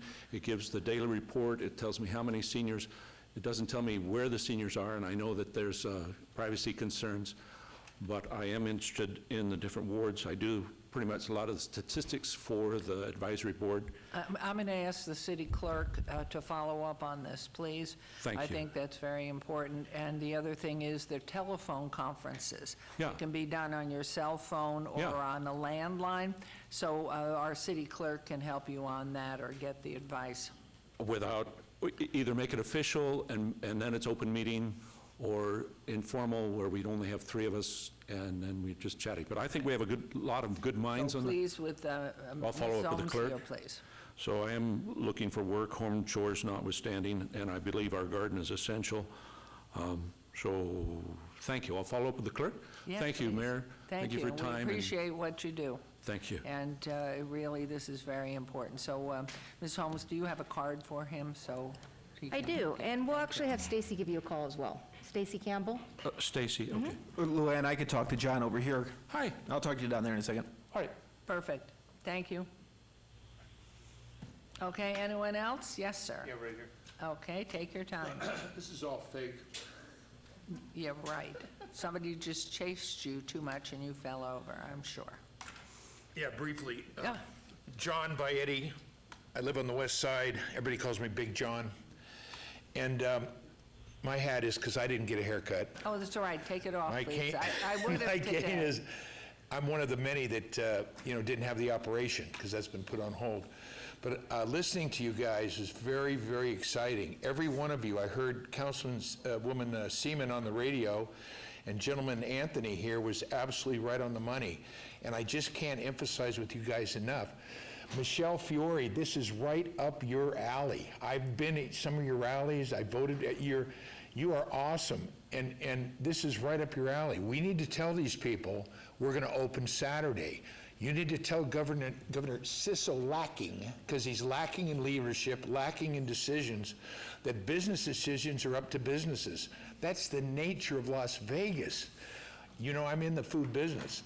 And I can't even emphasize with you enough, Mayor, that my friends, my best friends, everybody is destroyed. not hurting. That's an understatement. They're destroyed. And that Fauci guy is an absolute quack. He's a quack on a quack. And if you listen to him, like I have many times, you understand that he has another agenda. He's funded by Bill Gates, and it's quackery. He's full of you-know-what. This is absolutely a facade. Is there a flu going around? Yes, every year. Every year. And I'd like to just tell you, too, I'm going to call your office to remind you, I think we need to call CNN, call Fox News, and say we have a major announcement to make. On Saturday, we're open. Please. I can't even tell you how bad it is. But unfortunately... And Councilman Anthony, you sounded great. Your speech was great. And if you listen to Councilwoman Seaman on the radio, I mean, I don't understand why everybody's looking at each other like, well, what? You're all saying the same thing. Do it. Thank you. Please. Healthy, be safe. Okay. And get thank your you. Say hi to your operation, great I hope. husband for me. He's the best. Thank you. Okay. Do we have any e-comments? No, Mayor, we do not. Oh.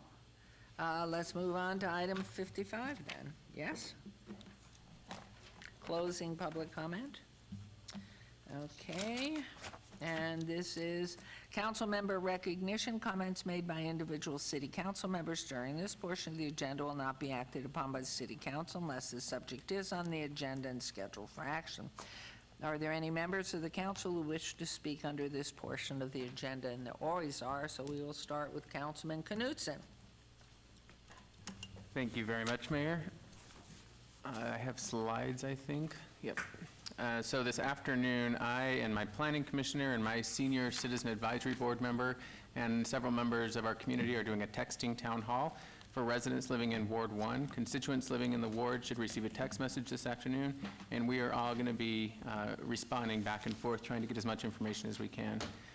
Slide number 2 is the small business. So Councilman Creer, Councilwoman Diaz, and myself has participated in a number of calls with several hundred businesses through the Vegas Chamber and the Downtown Vegas Alliance, connecting them with the Southern Nevada Health District and working on plans to reopen. The Health District has been very helpful in helping businesses identify what they need to do to reopen.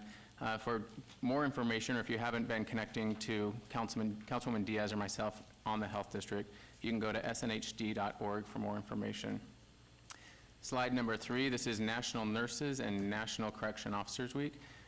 To close out my statements for this council meeting, I want to recognize the 2 distinct groups that are serving constituents right now in Southern Nevada. Happy National Nurses Day to all of our nurses across Southern Nevada and in the medical district. I'm grateful to have the opportunity to oversee with my fellow colleagues here at the city and in the county.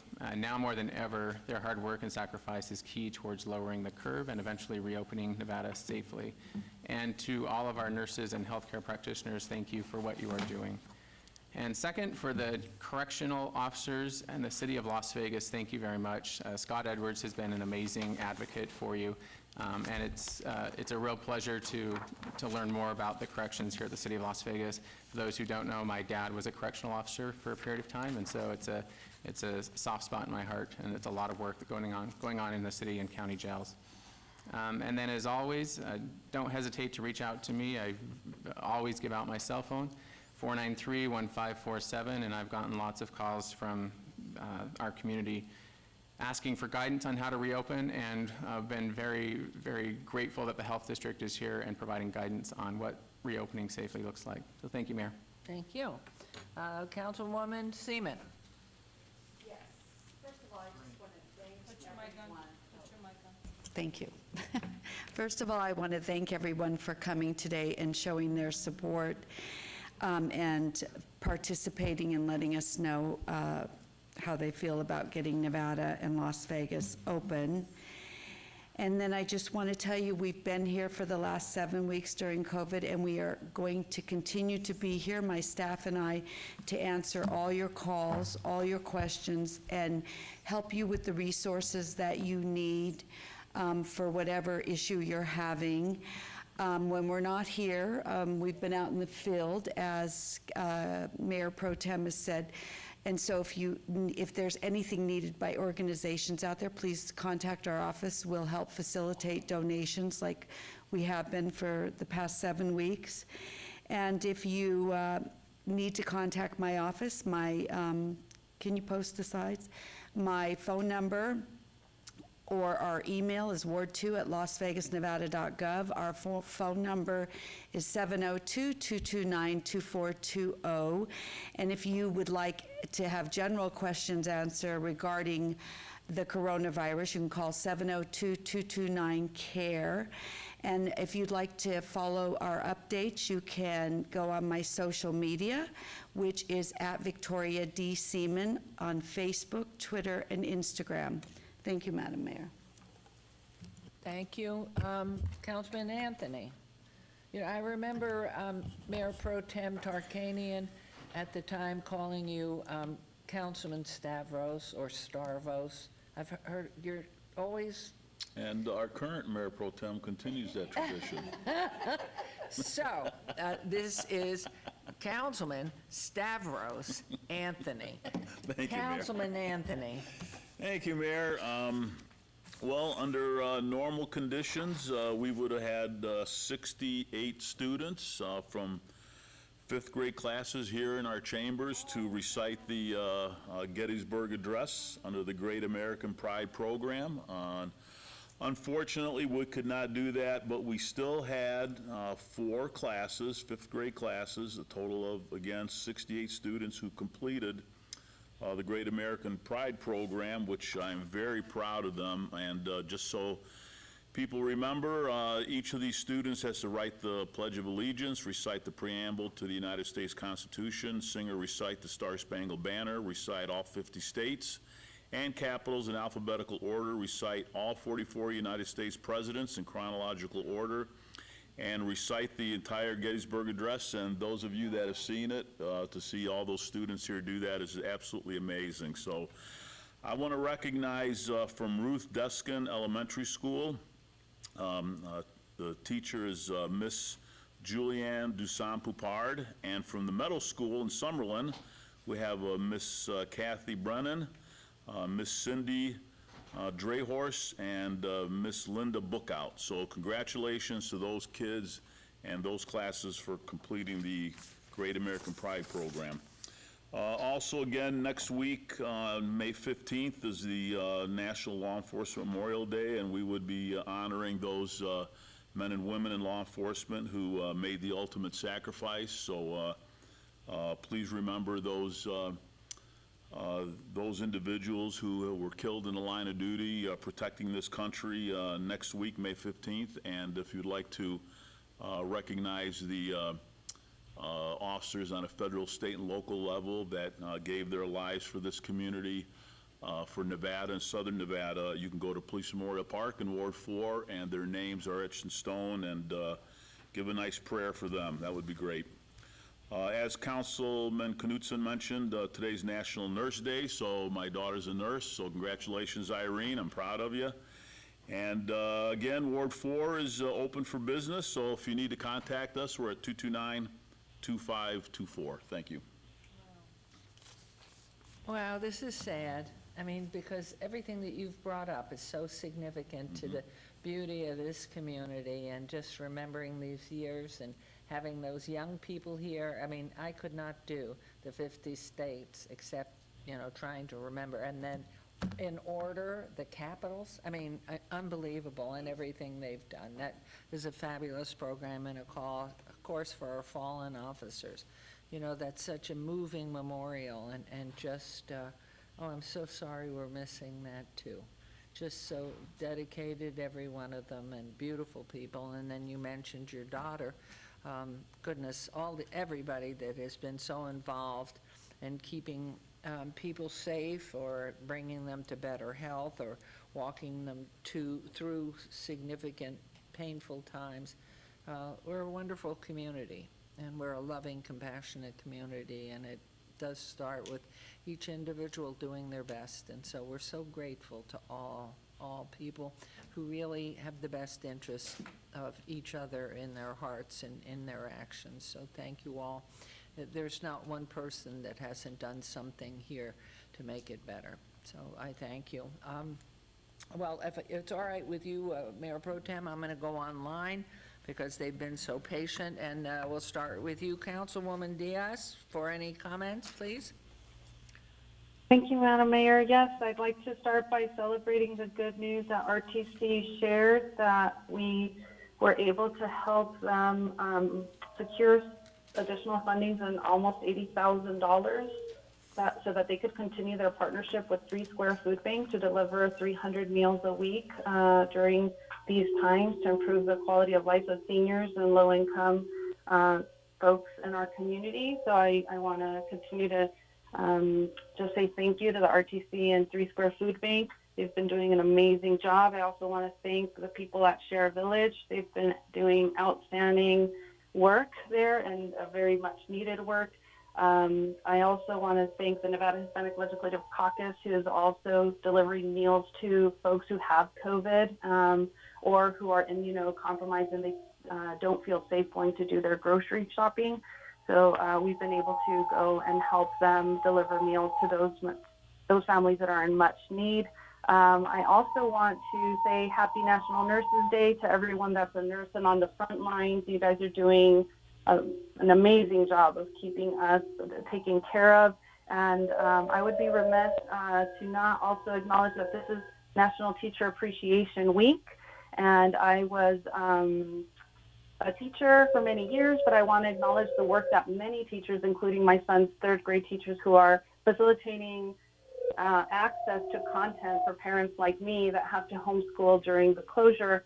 Thank you so much to Ms. McClure, Ms. Alexander, Ms. Luca, all of you at Lomi G. Hurd. You guys are doing an amazing job. And I also want to give a special recognition to Ms. McKinley, who teaches at Hallie Houston in my ward. She had a field trip planned for her kids, but because they're not together at this time, she was able to do a virtual field trip, and we have posted that online. So if you guys want to check it out, I think all of the kiddos will enjoy that field trip.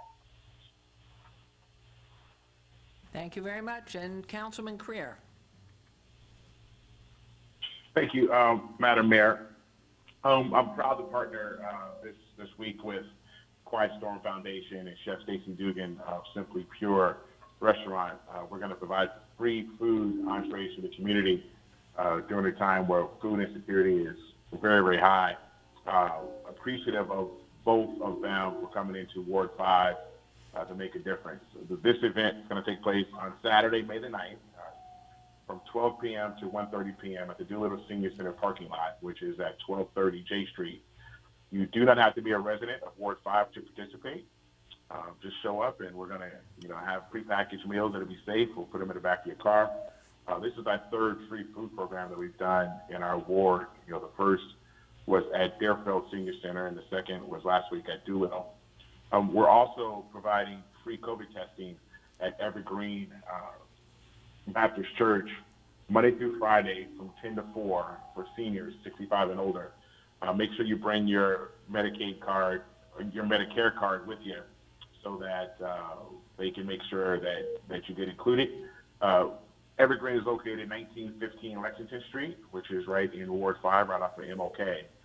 We also did an additional testing today at the Doolittle Senior Center, and I want to thank Ms. Cassandra and her team for putting that together. I know we had over 100 people come through to get tested today, and that was free of charge. And I also want to just encourage the students who are studying from home just to stay strong and stay focused. I know it's different, and I know some have missed graduations, but this is for the best. And don't think that we do not see you, and we don't appreciate you. I know that I participated in the CCSD Reads program. I think I saw Councilwoman Seaman also was reading as well. I've done it a couple of times, and it's just great. If you guys haven't done that, then I urge you to be participate in that. So, even though we've been working from home, we are most definitely engaged with everybody that comes out and reaches out to our community. I want to applaud my team for being so proactive in reaching out to our constituents. But if you need anything, you can always call us at 702-229-5443. We can also visit our Ward 5 website, LasVegasNevada.com/Ward 5. And you can also email any of our staff directly, including myself, and we will get with you ASAP. If you want to be included in our newsletter for Ward 5, I urge you to sign up. You can go to the website and sign up. We have a lot of valuable information. One of the first things that we did during this whole pandemic was to create a newsletter that was informative, where you can receive all of your accurate information. Then it's updated every week. So you can email Tanya at tjackson@lasvegasnevada.gov. Once again, you can always follow us on social media, Twitter, Cedric Career, Instagram, Councilman Career, and Facebook, Councilman Cedric Career. And I wish everyone the best. Thank you. Thank you very much. And I didn't forget you, I almost forgot you, but Mayor Pro Tem, your turn, please. Thank you so much, Madam Mayor. Before we get started with the slides, I just want to remind everyone that Sunday is Mother's Day, and since we are not in school, you guys are going to have to make all the Mother's Day cards and stuff at home for your moms, with your dads or significant others, or just you. So make sure that you take care of your moms this Sunday for Mother's Day. And I'd like to know what you're doing for your mom. I'm buying her a telescope because she likes to look at the stars. Beautiful. Send her my best. Yes, yep. And then we are going to bike ride. So if you guys want to join me on Saturday, May 23rd at the Floyd Lamb Park, our bike trail is a grand opening. We just kind of checked it out this weekend. It's pretty amazing. So if you want to meet me at 8:30 a.m. at the Floyd Lamb Park at Tule Springs, we will be bike riding Saturday the 23rd for our grand opening of the bike trails. As Councilman Knutson talked about our Nurses Week, I just want to send our gratitude to our Firefighter Appreciation Day. I had my assistant Marianne and Chance go and deliver some of our firefighters some ice cream yesterday, but they only had like 4 hours, so I think they made like 5 or 6 of the stations. And then we had a very special Star Wars car from our Metro Police, because May 4th is May the Force 4th be with you. So that was fun, and we had ice cream for our City of Las Vegas employees here. And I want to also thank our teachers. And you know what? And I also want to thank the parents that were forced to become teachers for the last 7-8 weeks. And I know that's difficult. I've had some of my friends call me and go, oh my God, I forgot what a fraction was. What the heck? My kids think I'm stupid. So I feel you. I'm glad I'm a grandmother now, so I don't have to teach, but my kids are going through it. They made classrooms in their houses, and it's very cool. So thank you, teachers, and thank you, moms and dads that have been playing teachers for your kids for the last almost 8 weeks now. On a good note, we located beautiful Amaya Cochran, who is 12. So we located her, so thank goodness. Wonderful. Yeah, that was really nice. Now we're looking for Vincent, who's 15, Vincent Magana.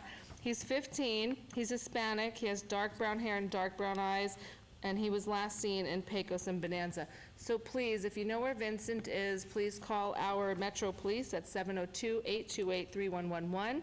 or our Nevada Child Seekers at 702-458-7009. And we are also looking for John Paul. So we are looking for John Paul Moore. He's only 15, male, black hair, dark brown eyes, African American. John Paul was last seen in the area of Torrey Pines and Flamingo. So please call Metro Police at 702-828-3111 or our Nevada Child Seekers at 702-458-7009, and let's find John Paul. I always like to talk about our Corridor of Hope success stories. It's really important that you guys hear how great our Corridor of Hope and all the Corridor of Hope staff, Kathy Gibson and all her staff, are doing. Dr. Hibbler, who runs that area. So we had Wayne Thomas and Ashley Garcia that came into the office at the courtyard on Monday, February 10th, 2020. The young couple made the decision to relocate to Las Vegas, Nevada. The couple shared that they were wandering the Strip and eventually found their way to the courtyard, where Wayne and Ashley completed an intake and took advantage of other services that were offered at our courtyard. Through their time with the courtyard, Wayne and Ashley complied with their case manager's request and were able to present all their documents as requested. Wayne and Ashley worked closely with the team, and in March, Wayne and Ashley secured temporary housing with the help of our courtyard. Shortly after, they moved into temporary housing, and Wayne Thomas received his VA benefits, and the couple were able to successfully move into permanent housing. And I just want to let everyone know, all of our constituents, the city of Las Vegas, and anyone that needs help, we are here. I show up to work every day, including Friday, Saturday, and Sunday. When you email us or when you call us, we will answer that call. Thank you. Thank you very much. And so I want to let everybody know about the world premiere of a new documentary chronicling the formative years of the city of Las Vegas, and it's called The City of Las Vegas, The Early Years, Part 2. It'll premiere on Friday, May 15th at 7 p.m. on KCLV Channel 2 or 1002 on Cox Cable and CenturyLink. In addition to being streamed via Go Vegas app on the Roku, Amazon Fire, and Apple TV platforms. We'll also stream it live on the city's Facebook page and post it on YouTube. I'm thrilled to tell you that the first part of this documentary series has already had over 1 million views on YouTube. That tells us that people around the world love to learn about the history of our great city. City of Las Vegas, The Early Years is a series of films funded by the Commission for the Las Vegas Centennial. The first part of the series was released on May 15th, 2019, focusing on the founding through 1920. This second part will showcase Las Vegas in the 20s and 30s. It is being done again by Boyd Productions, and that's Jennifer Boyd, who owns and runs Boyd Productions, an Emmy Award-winning production company, which created the first one as well. The Centennial Commission has established a grant program to support community initiatives that are historic in nature by using revenue that's generated from the sale of the special commemorative Las Vegas Centennial license plate. It's a great seller and has been for 15 years, and it's the one that has the Welcome to Las Vegas sign. So since 2005, income from that award has amounted to over $21 million in grants for projects like Las Vegas Days Parade and Rodeo, as well as restoring vintage neon signs that are in the medians on Las Vegas Boulevard downtown. And the funds have also been helping to preserve the city's history through projects like the historic West Side School in Ward 5, the Neon Museum, and of course the Mob Museum. So this new production, just remember, it's on Friday, May 15th, 7 p.m., KCLV Cable Channel 2, either on 1002 or on the regular Channel 2. And once again, this is really, we've been stretched a lot, but our city staff has really just been up to it, and I know it makes everybody appreciative of what a wonderful group of people we are and a great town we are. And so to thank everybody, I think everybody's been extremely special. Those who are touching people who have the active COVID virus and really are putting themselves at risk, but so does everybody in the Marshal's Office, Fire and Rescue, people who are working at these grocery stores that are open and don't have the luxury to be 6 feet apart in the back of the store, loading and unloading, or in any place, whether it's Walmart or Target. It's a very trying time for everybody, and I'm sure when you go to sleep at night, you're thinking COVID this and COVID that. So the reality is we're a strong group of people. We're a very diverse and wonderful group. I heard comment this morning about our wonderful Asian population. Every population here is wonderful and been so contributory to making this the best city in the world. And we are unique, and Nevada's unique, and that's why we will do this uniquely and well. We were not broken in January or February, and yet look at all those people had come already through conventions into our city.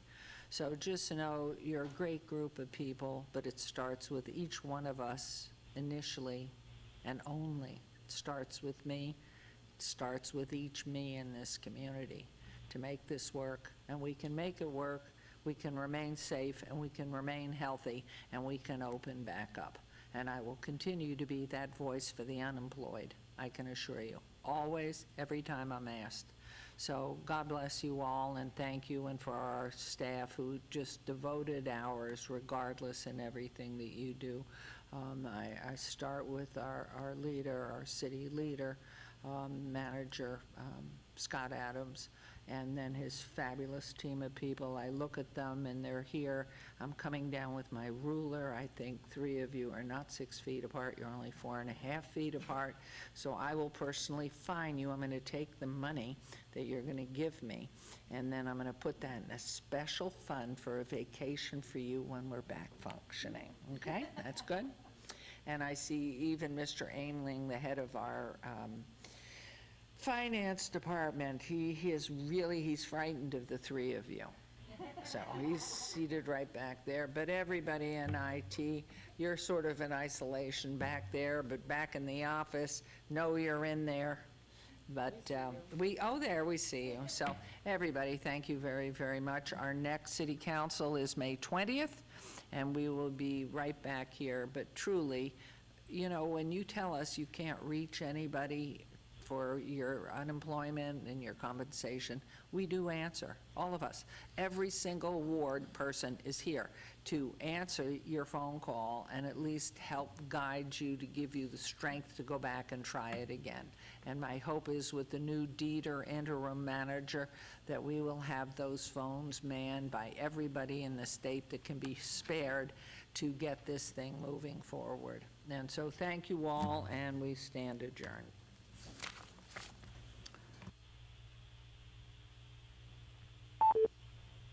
Councilwoman Olivia Diaz has left the conference.